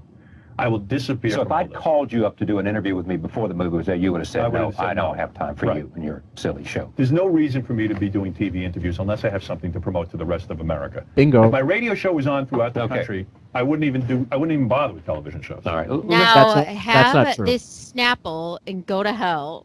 Yeah, and by the way, that's also horseshit, guys. He was contractually obligated by the film company who would have paid for this to happen. He was they put the money for him. He didn't pay a nickel because he wasn't getting money on the back end anyway. He admitted it in that earlier clip we played where he didn't share in the profits. I'm sure if it made a certain amount of money, he would have got points, but it didn't break that level, so he got nothing.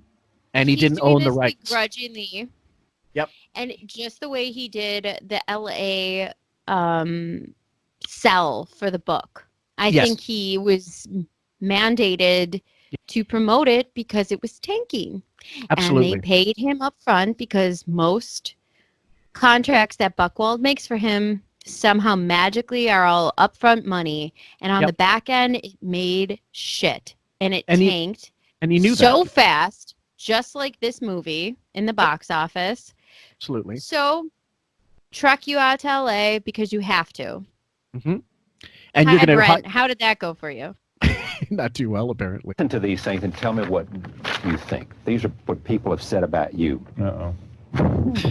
Albert Brooks, Howard has built himself a uniquely conservative world to blast out of. If he were screwing 16 girls a day, he couldn't do it. For one thing, people would hate him. They'd be too jealous. It works for you because you have built this conservative world. I think men and This sort women of relate to suburban me. lifestyle that. Yeah, I think people relate to me. Albert's right. People. I need to drink a water because this conservative world I built is falling apart at the seams. I'm sorry. Ralph, can you please take the condoms off the list? It's funny Charlie mentions that. He says outright that's this conservative world. Meanwhile, he was painting himself as some kind of middle ground, like centrist or at least Democrat, closer to left wing than right. But he doesn't flinch when he said that word, conservative. I found that fascinating because he is. Well, Charlie said this film and this story wouldn't work unless there is an Allison, unless there is a core, a center, a moral compass. Right. Otherwise, everything that you do is almost sociopathic and cruel and wrong. But because you have this core, you have this center, you have something that people can relate to as well, Yeah, I think like that's a center, like a mooring pole, something for the. But that's real. Charlie, I think, is now touching on the fact that it's not. Yeah, I think. and it keeps revealing that. But also the idea that the real hardcore fans would have never missed a show, and they would have listened in the last year and a half to see how he and Allison are not really getting along anymore. When she does call in, it's very combative and very antagonistic, and so for them to be asked to swallow this bullshit pill of him being a family man, I think the first round of screenings, that's why it made all the money it did initially, and then the word of mouth spread like wildfire, and people said, don't fucking see it, it's a waste of money, it's just horseshit, don't go to see it. And that's what happened. I mean, they were banking on word of mouth got out, people didn't go to see it. That's it. That's how it works. Relate to me because I have the same life they do. While I'm a hit on radio or I have a film or this and that, they know I go home every day to my kids and my wife, and they yell at me. And I'm basically... Or the apartment that Ralph. I made the studio pay for. Yeah, and Silver Cup I never Studio. see my kids. Right. And the condoms on the trailer. Basically, like them. On the rider, not the trailer. Sorry, folks. David Remnick. Allison asked me to make me a birthday speech. I sang "Row, row, row your boat." Yep, I'm a great guy. I'm a great guy. Oh, you like that? Did you like that? Yeah, profile? very much. Thought it was really good. He's a brilliant writer. Even more essential to Stern's media empire, Stern's creation of Howard Stern as an on-air persona, a sex-obsessed suburban nihilist, an arrested adolescent, boiling with wit and arrogance and insecurity. Sophie Portnoy's other son. Yep. Isn't it crazy that he gives speeches at will and at length about Beth and her saintlyhood for everything in public, on the radio, at galas, and yet he couldn't even speak at a private birthday celebration for her birthday while she bore and raised 3 children, basically, you know, a single mom with a lot of money. Now, what Sam's referencing, of course, is from Miss America, guys, which we're going to dissect chapter by chapter in the near future. I think, well, ultimately, it's just revealing the onion skin that is his fucking pathetic life, which is really about he didn't want to do anything for anybody. And if he's not paid to do something, he isn't going to do it. So this junket is paid for. That speech, it was free. He doesn't like doing anything. He doesn't like putting effort into anything. And if you ain't going to fucking pay him, don't expect him to. He's already upset that he's paying for the lights and the telephone and the all the stuff that his Allison's not working. She's a homemaker, but he's pissed off about that. Why are you bleeding? You want to know what I love now is that mayor is getting old, and she's not attractive. Yep. And she's not selling magazines. She's not appealing. She has nothing to offer upstairs. Nope. Dull light bulb. Yeah. Dull crayon. She is the end of the crayon box in kindergarten, my friends. And he is stuck with it. And he tries to act like he enjoys promoting in her. He doesn't. Well, he doesn't. He doesn't promote her with as much vigor and reverence. And his speeches that he used to give about Beth, they are not the way they used to be. No, and the fact is, if I mean, what was that one line when he was at the Oh My Dog, the first book that she wrote, the children's book, that David Spade narrated for some fucking reason, and it was Yoda. Oh My Dog. Yoda. Was, oh my dog. Oh my was dog. to talk about how to take care of your dog, which she stole all the idea. I have all these great references for all these people at my fingertips because of who I date, and I realized I could offer all the experience of people that I know, give them to everyone. So I just compiled them, and it's here you go. And it's my book. Yeah, that was Oh My Dog. Yeah, that was quite a bit of lag there, but that's all right. I think people will get it. I think that with Beth, he really resented and got to resent more and more over the years every fucking door he tried to open for her just for the purpose of shutting her the fuck up. Like the FHM covers, the TV spots with these lame sitcoms that didn't last a half a season, the soap operas, the Hamptons magazines, all this stuff he had to shoehorn and probably pay or donate some money to get her into this stuff, and it doesn't pay out. The friends he bought, he tried to even buy her friends. She can't keep them. Yeah, what happened to the well, first of all, the what's his name? Kelly. No, Kelly Ripa and Mark Consuelos. They're not around anymore. He officiated at their wedding, and they're not friends anymore. Katie Lee Joel, where's she? Where's she now? Nowhere. She's married and having a baby. Hi, Beth. Yeah. And like you can see all the fun she's not having on every fucking line in her face, and I don't know how I could live that with all that money that you can't really get access to anyway. Like you get only so much. I don't know that I could live like that. You can't. What good is having all that money if you can't go anywhere? If you have to pretend to be in love with this closeted person who's a complete fraud and narcissist, what good is it? You live in a big house. Who cares? You're trapped there. Okay, gun to your head, Sam. Let's put you in her shitty, filthy cat and hair infested shoes. I couldn't do it. let's say you're her, but you're 40. Okay, you're 40 years old, right? You're not as old as she is. You still got few years back, and you know that there's an NDA, not an NDA, but there's a settlement for like $10 million, and that's all you're getting because that's what the scuttlebutt we've heard. Would you have taken the 10 million and just cut him loose? Oh my God, in a heartbeat. What are you, serious? I would have never had stayed on this long. If I could have done 10 years, well, first of all, I couldn't have done 10 years. I couldn't do that. I couldn't have faked it for that long.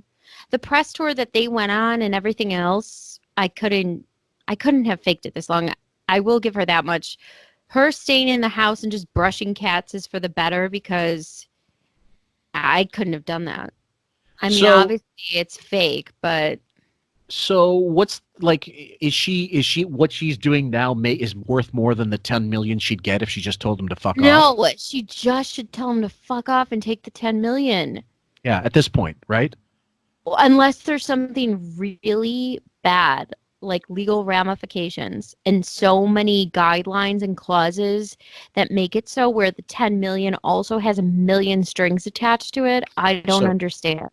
Wow, so you think that he's that Machiavellian or Buckwaldskin? Like, well, there's some clause where they could pull it out, some bullshit thing, and say, "Oh no, you cheated on him, so it's null and void." He has to be that Machiavellian. If you think about what happened with Emily in that play and that article, and the fact that Allison doesn't say anything to this day, there has to be so many legal strings attached to Beth.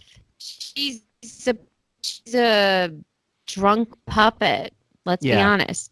Petting cats. She's imagine Raggedy Ann doll, but blonde and a drunk cokehead, and that's Beth at this point. Now here's the thing, or maybe Mrs. Beasley, if you're old enough to get that reference, folks.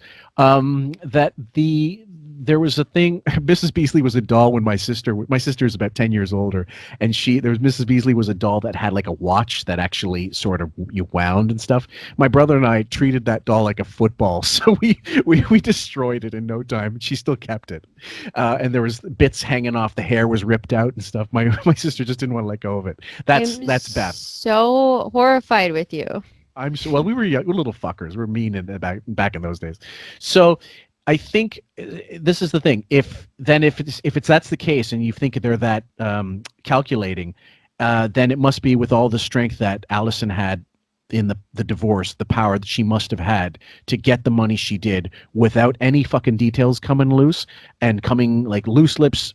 Somebody knows something about that fucking divorce, and the fact that it was kept so mum, she must have got a fucking boatload to keep her mouth shut, because that stuff always comes out. You always hear about people's divorce details well after the fact. It's now 23 years since they got divorced, or 21 officially, I suppose, and still we don't really know anything about it. I find that fascinating. Yeah. Anyway, okay, there we go. With David, you need a thesaurus. This is clear. It was a very intelligent piece. It was I know David liked the film a lot. I know it. This is what David says again. Stern has become a gigantic American celebrity by assaulting the artificiality of American celebrity. Yeah, I think so. Doing what? Well, because look, when I comment on celebrity, when I comment on things, people. Yep, go ahead. Now that he said that, I'm thinking about this in kind of a retrospective way. He almost backdoored celebrity before there was a YouTube, an Instagram, a Facebook, a reality TV show. Mm-hmm. So unbeknownst and not trying to, he really did backdoor celebrity.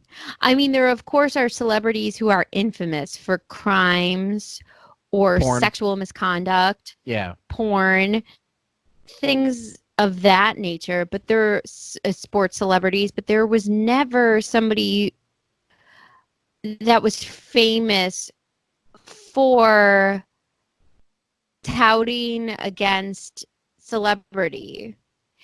And he did do that, but he was doing that march, and it kind of was, like he was kind of like a YouTuber right now, or an Instagram or an Unpackager, all this stuff that we find fascinating now, or kids find fascinating now, which I don't understand. A lot of people didn't understand this. Right. Do you know what I'm saying? Well, he offered. It changed the culture. Well, there was a time when the gossip rags, like back in the 50s and 60s, they held all the power. Like, you cannot say anything about a columnist. If you did something wrong, you had to make good, otherwise they would out you in the gossip columns for something, and you would be ruined. Like, Errol Flynn slept with underage girls, and his career survived. Charlie Chaplin, one of his wives was like 14 years old. Priscilla Presley was a fucking 14-year-old that he hooked up with. Didn't Fatty Arbuckle accidentally kill someone? Well, supposedly, he was railroaded through that. Unfortunately, for poor guy. But I know I'm teasing. I know. Your Hollywood lore your knowledge of Hollywood lore is inestimable. The thing is, you're right. He offered, for at least a time, that kind of countercultural anti-celebrity stuff that you would have only got sarcastically through Mad Magazine or like the Muppet Show or something, where people would be poking fun but teasing, not really being vicious. He was vicious, and that's how he made his boat. I apologize at how this is coming through. I'm just thinking through this because it came to me as I'm watching this now again. Of course, we always think of different things when it comes up, and it just dawned on me, this counterculture that he is being famous for is kind of how people are being famous for being, quote unquote, themselves on the internet. Right. But again, he was doing whatever he could to make a name for himself. So that meant being friends with Richard Simmons, a B celebrity, like C celebrity, maybe B celebrity at that time in the early days. Frank Stallone. Who the fuck? When did we ever have Frank Stallone or Jade Barrymore on anymore? No way. It's A-list or get the fuck out. Or it's, semi B-list or whatever. Now it's going back down. After the Friends of the Court video, it's David Spade, it's Alec Baldwin. It's only people that actually like him, or for some reason seem to like him, that come in regularly, friends of the court. But real, like, celebrities, he's not going to get Robert Plant again before he dies. He's not going to get, some kind of big icon that means anything anymore. Jim Carrey, I doubt maybe he did come in. I think he did do an interview with him in these years. But Madonna's not coming out again. No, probably not. She did her fucking interview, and that was it. And he had to move the earth and the stars to get her to come, and he changed the time of the fucking taping to accommodate her, which was just ball-lickingly, insanely bad. But anyway, I digress. People relate to it because it's real. It's how they feel. I think people are fed up with the so-called Hollywood celebrity. They're fed up with everything that seems sort of fake and phony in our society. Wow. And what they're responding to is that they got a guy on the air who will comment on everything, even if it costs some work. It would be very wise for me now to suck up to Hollywood, now that I've made this first film. It was just what you're doing. The whole film's a fucking suck ass. If he really wanted, if he was countercultural, because look at how look at the suck ass that goes now. I mean, seriously, could his tongue be more up Harry Styles' asshole last week? Or the week before last, or whatever it was. But you're right, in the very recent past. Yeah, and the fact is, look at him in this. Look at this thing. The whole film is a pamphlet for "Love Me, Daddy, Love Me, Everybody." Why didn't he put on like the fucking Ted Danson sketch that he did with Sherman Hemsley? Why didn't he put that in the film? Why didn't he put the because he was Green busy asking Orlando Bloom about his penis and why that cock wasn't in front of his face. I know, but I'm saying I'm talking about then, in this time, 1997. Oh, why don't you put those things that make you controversial, that made you a name? Why wouldn't you put any of those things in? That Mama Look a Boo Boo Day, that was the most mild bit of racism that you could put in a movie and still get some kind of likability. Right. Why wouldn't he put in the game show where he lists what's the most racist thing? Or it's just wrong. You have to, and you have to rate it. And he has Daniel Carver, Ku Klux Klan. What do you think is first? Who's the worst of the race? Who's the most mongoloid race? Who's the Jew? How about we have that on, Charlie Rose? Yeah, exactly. It would have been very wise for me to sort of kowtow to certain people, and I didn't have to do any of that. It's wonderful. It's wonderful having that radio show. That's why I'd be afraid to walk away from it. Who do you most want to say, eat your heart out to? Well, probably to every general manager and program director that I ever worked for, who told me that I was horrible, that told me that I didn't know anything about radio or didn't understand the media or didn't understand what people wanted. I love that. Probably a little bit some of the women who rejected me early on. I think. Oh, God. Yeah, go ahead. I so badly right now, when he asked him, I so badly wish he would fall. The way other celebrities' careers have fallen by the wayside because of these social movements. Why is this man protected? What does he have that the other people don't have? Okay, money, fine. Other people have money. What is it? It's so obvious. There is all this history. We are combing through one interview, and it's such a lie and a farce. It's a farcical statement. Okay, hold on for a sec. Calm down, speed up and calm down. Here's the thing. If you're talking about the Me Too, like, why isn't he getting Me Too'd? Or why isn't he being seen as the fraud that he is? Why isn't he outed by Hollywood as being a complete phony? Everything in the above, all above the rainbow. Every single thing we talk about. Why? I really don't know, except for the fact that some of the people that are writing reviews and stuff used to be fans now. Like, he's outlasted the critics. Like, they've died. The people that know him for what he really was. He's trying to cultivate. Look at his punchable face. I mean, come on. Yeah, of course. But he's also done that 180 now where he's completely inoffensive. And the people that would get offended are not listening to his show. They're just not. No one's listening to his show. He might have, I think he has 50,000 regular listeners if he's lucky. That's it. Sorry, guys. You tell me I'm deluded, fine. But I don't believe he's pulling in numbers, and you can tell by the advertising he's got. I don't know if he's still doing shittins, but I mean, big name advertisers waved bye-bye a long time ago. And someone on the YouTube channel said, as someone who used to work in radio, I can tell you, no big name advertiser is going to give money to a show that does not advertise how many listeners they actually have. They just won't. And I believe that. Okay. So anyway. But he has an employer, right? So his employer is SiriusXM, correct? Yep. How can they still They're carry this locked like in. it's a name? I mean, what is the package here? We're gonna get no listeners, some bullshit attic radio. Okay. How does GM sell cars? How does Kenmore sell ovens? They're still a name. People don't buy a lot of these fucking products anymore because there's still a bunch of suckers that will. His name still has some kind of value. His archives still have some kind of value to somebody, but they locked him into they got the rights to, we said the last podcast, SiriusXM paid for the rights to his old shows. So that was the value. Yeah, I think so too. But for some reason, I don't know, and the thing is, we don't know the details. How much did he actually get? Some people still think he's making 80 million. I doubt he's making 20 at this point. I doubt. Yeah. Collectively, he might have made 100 million for the 7 years of reruns, or 12 years that he got, 5 plus 7. So he might have made a one-shot deal, and that's why you're seeing cost cutting and stuff. That's why the studio looks like it was made for, I don't know, a student budget. And you know, and these days everything's digital, so you don't need film stock, you don't need certain things that used to cost a lot more money, and you don't hear a lot of music rights issues, no publishing rights, because he's not releasing anything anymore. There's no pay-per-views, there's no videos, there's no more movies. It's just him, his show. When there's a music problem, he changes the music for replay. If he doesn't have the licensing for it. So he's just skating on old fumes, basically. So let's continue. I kind of like that. That's kind of neat. And or maybe I don't know. And I kind of like the fact that I can say to my father, you see, I'm not such a moron. Well, he's already called you brilliant. Well, yeah, it took a while. This is Robin.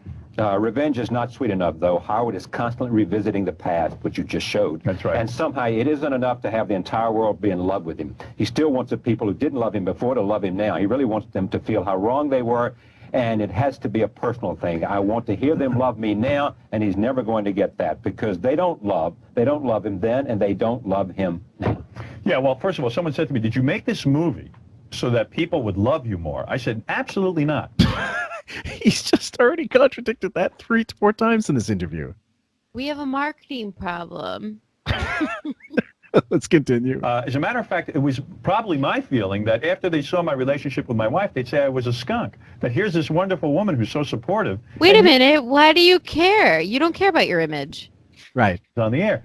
And yet, it seems that people aren't getting that feeling. But nevertheless, it wasn't the goal to make people love me. That's an absurd reason to make a movie. If you're doing that, then you're making a propaganda. But you want That's exactly what he made. My dad said I was a genius. Love me. Yeah. that, as all of us do. Well, sure. When I get a positive... From the President of the United States to the king of all media. I mean, when I got that positive review from Janet Maslin and all these people... They were all positive reviews. I thought they were all positive reviews. What is he talking about? They were all positive. He was in bed and on the air. I lay in bed and fondle my reviews. Yeah, Sure, why not? I mean, yeah, you like that kind of acceptance. When I wrote that book, I got positive reviews and I liked it. All right, this is from Allison. My husband is wonderful. See that? See there? Yeah. He Did really. your first wife say that? Yes, she does, and still does. Really? Then what went wrong? It's when I'm on your show. Oh. He really is the best person in the world. He is so sensible, has such common sense and such good judgment. People think I'm the big anchor in the family, but really he's part girl. Did Grillo write that interview or write that comment? I wonder if they just submitted that. I don't buy that. Allison said that in 1997 when she just caught him fucking around. No way. Who wrote that? Buchwald. Grillo? Sounds like Buchwald. I mean, the guy on the radio, there's nothing soft and sensitive about him. He's got no female side. But the other guy, I always said he was from Venus. She's right. She's right. She said from Venus. That was a little barely audible, but I think that's what Charlie said. Well, wasn't that book the super popular then? Women are from Mars, men are from Mars, women are from Venus. Yeah, that was huge at that point. I think you're right. I mean, I can come home and be a good husband. Yeah, but it's more than that. I mean, you can come home and be a phony. No. See, that was the slip of the tongue. Man. I could come home and be a phony. Oh no, there is a listen. Look at him now. Java, I'm abandoning you. Loads of tells. Audience knows that I don't think my audience hates me or thinks I'm a hateful person. I think they genuinely see me as somebody who's humorous. Do you think they'd come back if they thought you were a hateful person? Absolutely not. I don't think you'd listen to somebody you thought were hateful. I think that's Morton Downey's thing, and that's why he that's burned exactly out. what it is. Yeah, go ahead. I'm not a phony. My daughters, we just sang Penis Colada the other day. Yeah. Yeah, I think you're genuinely hateful, they wouldn't do it. Yeah, absolutely. David Denby, Howard Stern at his best, is a casual satirist of hypocrisy and identity politics. He's a throwback to the heroic age of radio, when a few spontaneous madcaps broke up the long patches of mediocrity and pleasant boredom. Though he presents his upward surge from obscurity to celebrity as a titanic struggle, he didn't actually struggle for very long. He was a big star by the time he was 30 or 31. Well, maybe David Denby doesn't see my struggle, but... but you do. Sure did, yeah. One sec, Sam. I was just going to take a little pause here for a minute. Yeah. There's only now 7 minutes left of the thing, and then we're going to wrap it up, because we've been doing this a long time.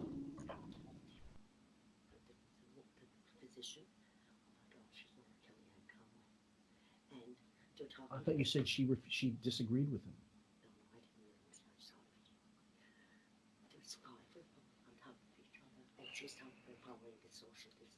Yeah. Yeah. They don't understand because of metric. Yeah.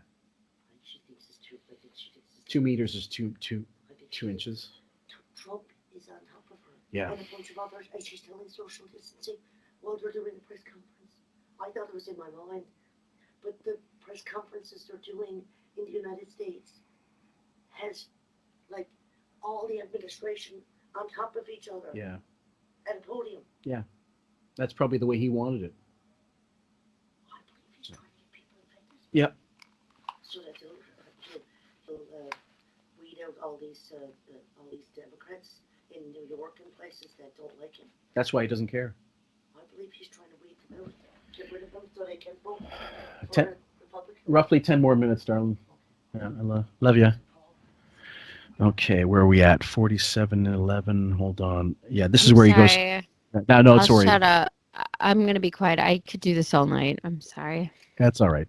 At this point, he starts talking about how he was making a lot of money. So let me go in. 5, 4, 3, 2, 1. It was not easy. I mean, when you go on the air and do lesbian dating game, now, admittedly, that's frivolous. But when you do lesbian dating game for the first time in Washington, D.C., there is hell to pay. You want your job badly. I wasn't making a lot of money. I didn't. Now, he's full of shit. I'm going to tell everybody the real truth. At DC 101, I got this written down from the Colford book. At DC 101 in early 80s, I think 81 or so, he was making $40,000 a year, which admittedly they said was not what a normal morning guy would make. It's way less than it should have been. But adjusted for inflation, in 2020, that's almost $115,000 in wherever, DC, Washington, D.C. So bad, good. I don't know anybody, but if you're making six figures, sounds like it's What decent. year was that? 81. Wow. 40,000 in 81, which would translate to about 115,000 today. You know, and it's not like he had a proven track record. They basically needed him to prove that he could do ratings. And so he was still a work in progress. And I thought lesbian dating game was, now that was something that was speaking for the gays for always. Right. Want to lose my job. I didn't want to lose my job every 2 months and move. And these guys said, I'm going to fire you. You've cost us 50% of our advertising dollar. Those were scary times. And I feel that I risk my job every day. And it felt like a tremendous. So hey, now it's the FCC. It's on a bigger plane. There's still this struggle going on. Yep. Go ahead. Do you think those were really scary times for him? Like which? The during firings? those times where, yeah. The fact that he couldn't get a foothold in any market and had to go from Hartford to Detroit to Washington, then finally to New York and get fired from NBC, all that stuff. I think without Buchwald, absolutely he lives in fear the rest of his life and has to, because now the big thing that Sirius gave him was, I'm not beholden to ratings anymore. I don't need ratings to make money. So you think that Buchwald is kind of like a union in a sense? Yes. Where it's gonna fight for you and defend you and get you things. Well, Buchwald was the brains. Like he always was the brains. In 1994, and when they interviewed Howard, asking, "Well, what if you ever just made a video of your show? And like, do you think you could sell that instead of a talk show?" And he goes, "I don't think that would work." Buchwald pushed for that. He's the one that pushed for, let's get the cameras in, let's get you the E show, whatever. And now, even though everybody else on the show was making shit money, Howard was making decent scratch for a fledgling channel. Like E wasn't a big channel. Some people, I don't know. Was E at the time? Was it a cable channel? Because, E was I remember it was channel 54 in Buffalo. It was a cable channel. So you have to pay extra for that, basically. It wasn't basic. Well, it cable. wasn't basic cable. No, I mean it wasn't satellite or anything like that, but it wasn't basic cable. Right. So it's not like he was in every single market on every single TV. So it was a gradual thing. And Buchwald pushed for that because, well, Buchwald I think was still really thinking about his own pocket first of all. But he knew the more exposure he got, the more he could get out of him in future negotiations. Now, does he get a percentage too now? Because Robin and who else is a client of his? Benji, Fred. Yeah, they're all Buchwald clients. Does he get a back end on them, or is that all in one? Agents get standard agent policy is 15%. So 15% of whatever Wiggy got, 15% of what Robin got, which ultimately is all about what 15% of whatever contract Howard has. Even though someone else said, and they've argued that Fred and Robin, their money doesn't come out of his. I don't buy it. I think he controls everything. And he certainly did that first Sirius contract. All the money came through his production company. Always somebody there trying to knock down what I do. So I don't know that the struggle's over. And that drives you in part. It does. I don't want anybody to win. I don't want anybody else to beat me. I don't. I didn't want the general manager at my radio station in Washington to fire me. Oh God, I would have loved if he would have really let Opie and Anthony compete. Yep. If he would have let them compete. Head to head.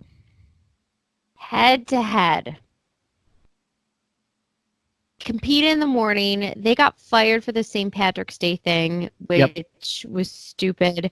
But they were also being sponsored for that by, I think it was a beer company at the time, was sponsoring it. Samuel Adams sponsored the contest too. So they didn't think that they were out of their realm for doing this. It was the backlash of it, the Sex for Sam thing, the church. Yeah. I would have loved for them to be able, no holds bar, you can say his name, you can mock him, you can mock the staff, you can do whatever the hell you want, compete head to head with him. I think eventually they would have won. I think so too. At that point, and I think that's why. Well, now they went to XM, but they were also still on regular radio, as far as I know, when they did go to XM. It was the same thing Bubba did at one point. He was on Sirius, and then he still had channels where he had to be clean. So I think you're right. If he had stayed on terrestrial radio and they stayed on terrestrial radio, they would have overtaken him easily. All the up and coming comics were all going to their show. He wouldn't have them on. He never had Patrice on. He had a Patrice on once, Bill Burr once. He had Nick DiPaolo Patrice once in a while. twice, and the second time he disrespected him and he wouldn't go on again because he called him the fat black guy who told flat black guy went to stories. Brazil. Yeah. I thought it was only once, but I'll have to look that up. If there's a second appearance, if there's a first appearance, I'd like to see that one. I wanted to succeed. I wanted to show that I could get ratings and be commercially successful. And it was a struggle. When I was at NBC, even, some people say, well, you made it. I didn't feel like I had made it. I was getting my brains beaten every day. When did you feel like you'd made it? I don't know that I ever have. I don't really feel like I've made anything. I don't ever, I could be signing that book for 25,000 people in Los Angeles, and I walk out of there going, man, I'm a piece of garbage. I don't ever feel great. I don't understand I don't either. I don't. There's Charlie. Poor Charlie's exasperated. Do you buy that? No, it's false humility. This is the standard line, like, oh, I never made it. I'm still, struggling. Now, there are guys that say that and that they deliver that line and you believe them. Like Jay Leno, who still does stand up and makes his money from he when he was on the Tonight Show, he was spending his stand up money, and I believe that. He has shitloads of charities. He's done so much humanitarian work, you have no idea. And he always struck me as a humble guy. I never thought differently of Jay Leno at any one point. Never. Wig, I never bought that he was a humble guy or that he this false sense of humility. Never in my life. Always thought he was a big attention whore, and I think he's all proven us right. Mm-hmm. So, yeah. How about you? Do you buy this narrative? Man of the people. He always I take it differently when he says, do you think you've made it? Sometimes I think that he equates that question to maybe he feels like he hasn't made it because he can't be honest with himself. So maybe he doesn't feel like he made it. Like he can never be his true self. I don't know, maybe making it to him is a different definition depending on the time. I'm not sure, but sometimes I feel like he says he doesn't feel like he made it because he will never be his true self and can't be and will never be. Maybe he will never make it because he can never really be himself. That's an interesting way to look at it because he has always thought of radio as the lowest rung of the show business, and it is. He's admitted it many times. So he's always wanted that mainstream movie acceptance. And at this point, in late 90s, you need to have a big movie to be a big star. And a week after this, this is going on, Liar Liar comes out by Jim Carrey and makes a shitload of money, right? So he's getting lapped by just about everybody in the business. And But even if he made it in the TV shows, in the Fox show that failed, and the CBS show that failed, and the things that failed, do I think that he would give the same answer? I do. Okay. I don't, that's just me, but maybe I'm wrong. No, well, no. Psychologically, I guess we'll never know. But some people do feel that way. Actually, like some people try to stay humble, and some people believe that they've got they're bigger things that they have to deal with in the future. That they have. This isn't the end of their career.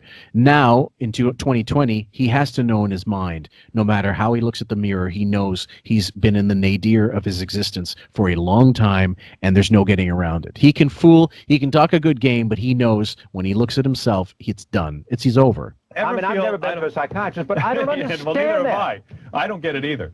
But I don't feel like I've accomplished anything. Well, is it because you don't think at the core of what you're about it has any substance to it? No, I just can't imagine that I'm somehow making it, or so that when I'm a those big deal. 25,000 people are lining up to sign a book from you, I don't get you anything out of somehow it. say, why me? Yeah, right. I don't get anything What out is of it. I think he's being honest about that. The only thing he's getting out of it when he does those appearances was money. He was getting paid to be an appearance to do a book signing, because they don't do that for free when they're that big. A lot of them and personal appearances make him uncomfortable. That too, but also like it's work. So if he's not getting paid, he's not doing it, and when he does do it, it's like it's torture to him. At the time, it doesn't even really... I feel more relief than anything that people are reading something that I wrote, because when you're writing it, you have no idea whether they're going to enjoy it, and there's a relief that people are buying it and enjoying it. This is what's baffling. Yeah. On the one hand, and I understand, on the one hand, you have a huge ego. Huge ego.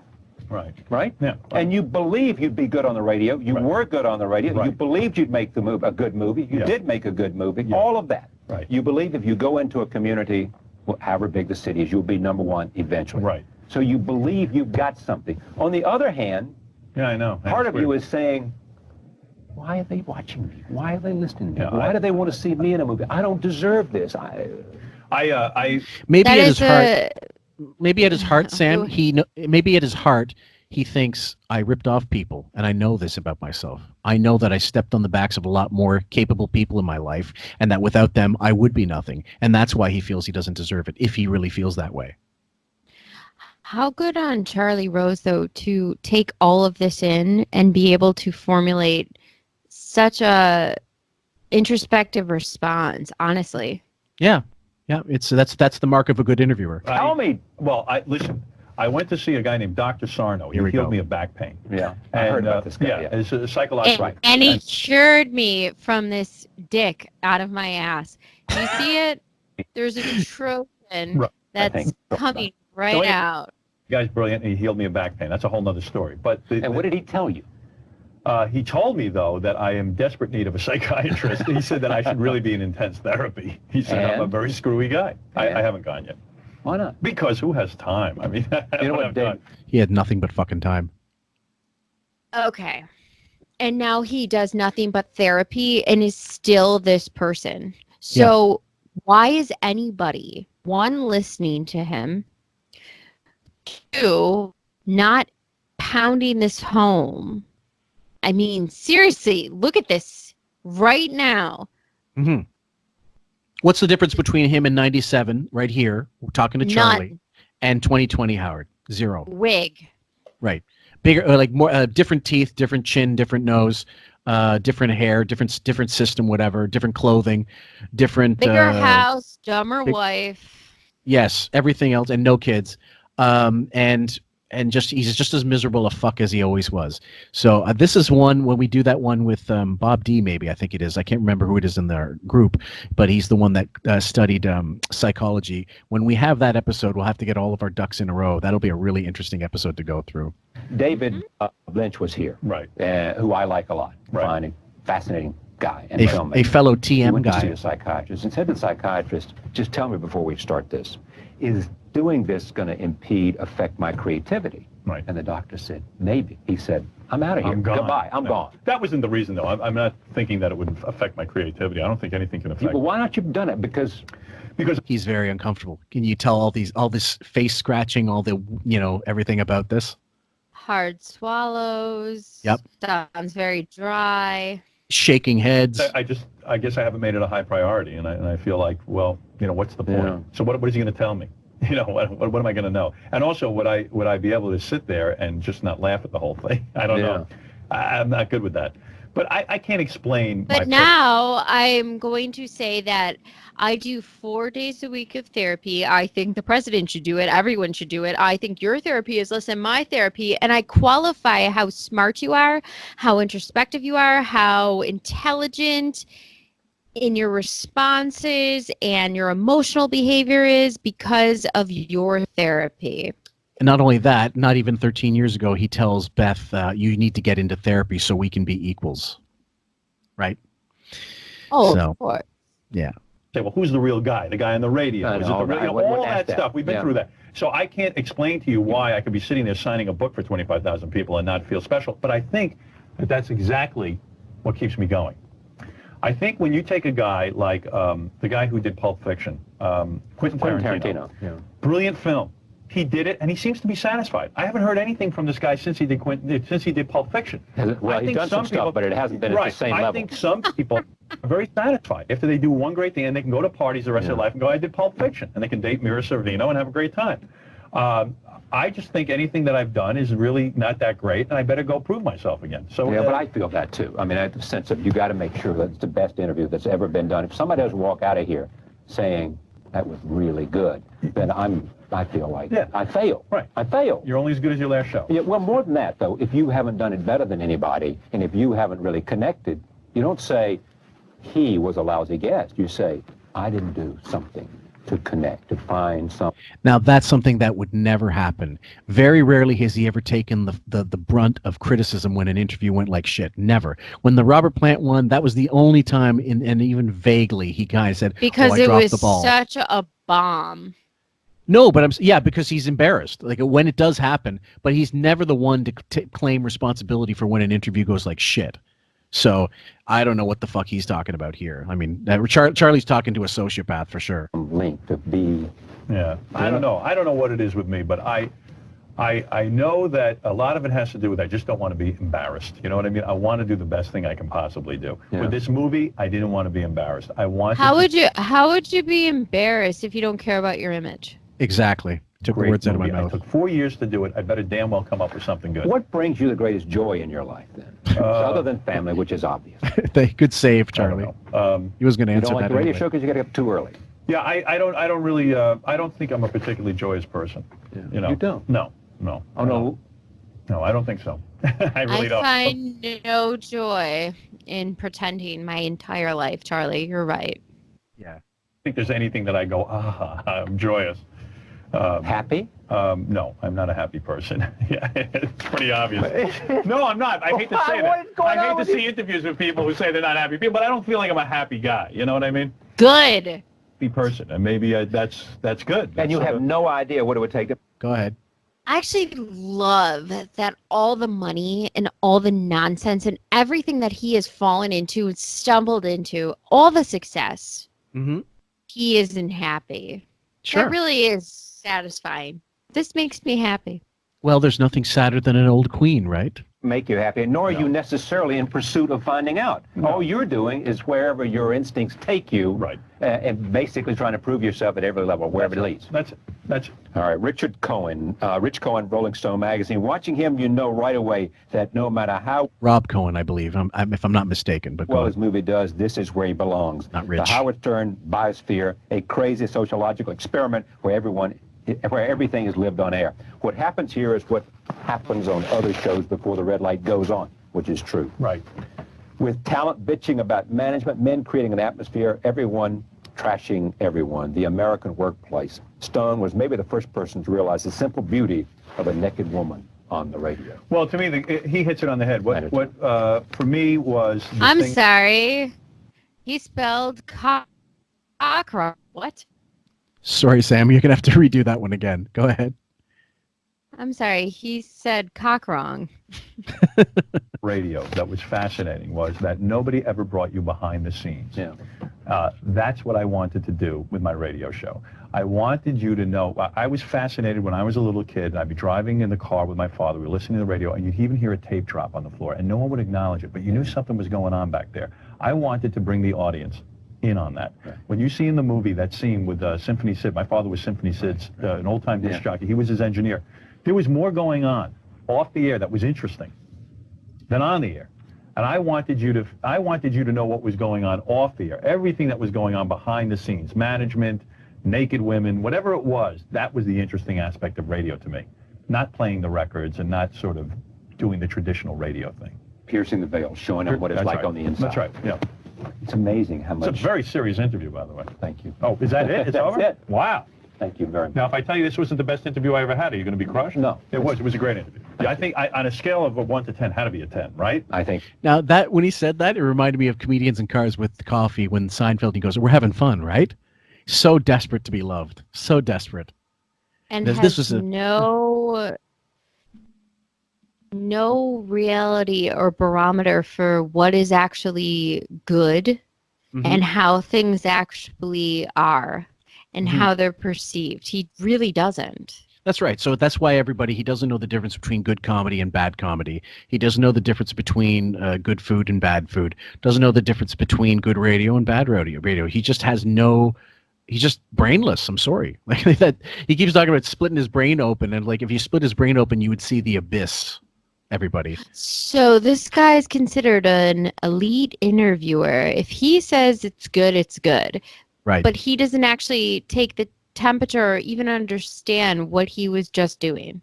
Right. So, well, this has been a long time. The last time you interviewed me, I was about 225 pounds, and I was wearing white. You look good, though. I look better now. Yeah, but see, the only thing is that when you have these 10 people come in here, Charlie almost fell over. I had a guy doing the makeup, someone doing that. Isn't that funny? I forgot about that. He's just talking about the entourage that he had clearly to like the same with the last days of Howard Stern.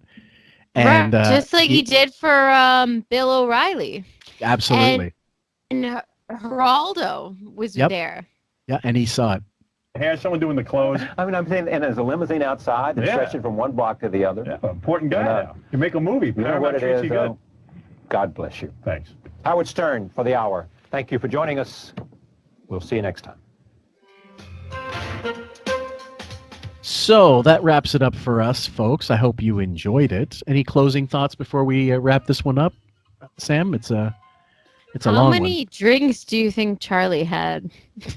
I think he went straight to he went straight to the bar afterwards between molesting some of his staff, and I think Wiggy went home and fucking cried, and as Raven said, did a Silkwood shower and cried somewhere in a fetal position because of how awful he probably looked and felt. But anyway, so that was it for us for this week, folks. We might split this one up into 2 parts because it looks like it's going to be, God, another 4-hour parter. I'm not sure after I see the edits. We'll see about this. But coming up next, I believe we are going to do a breakdown of the last couple weeks.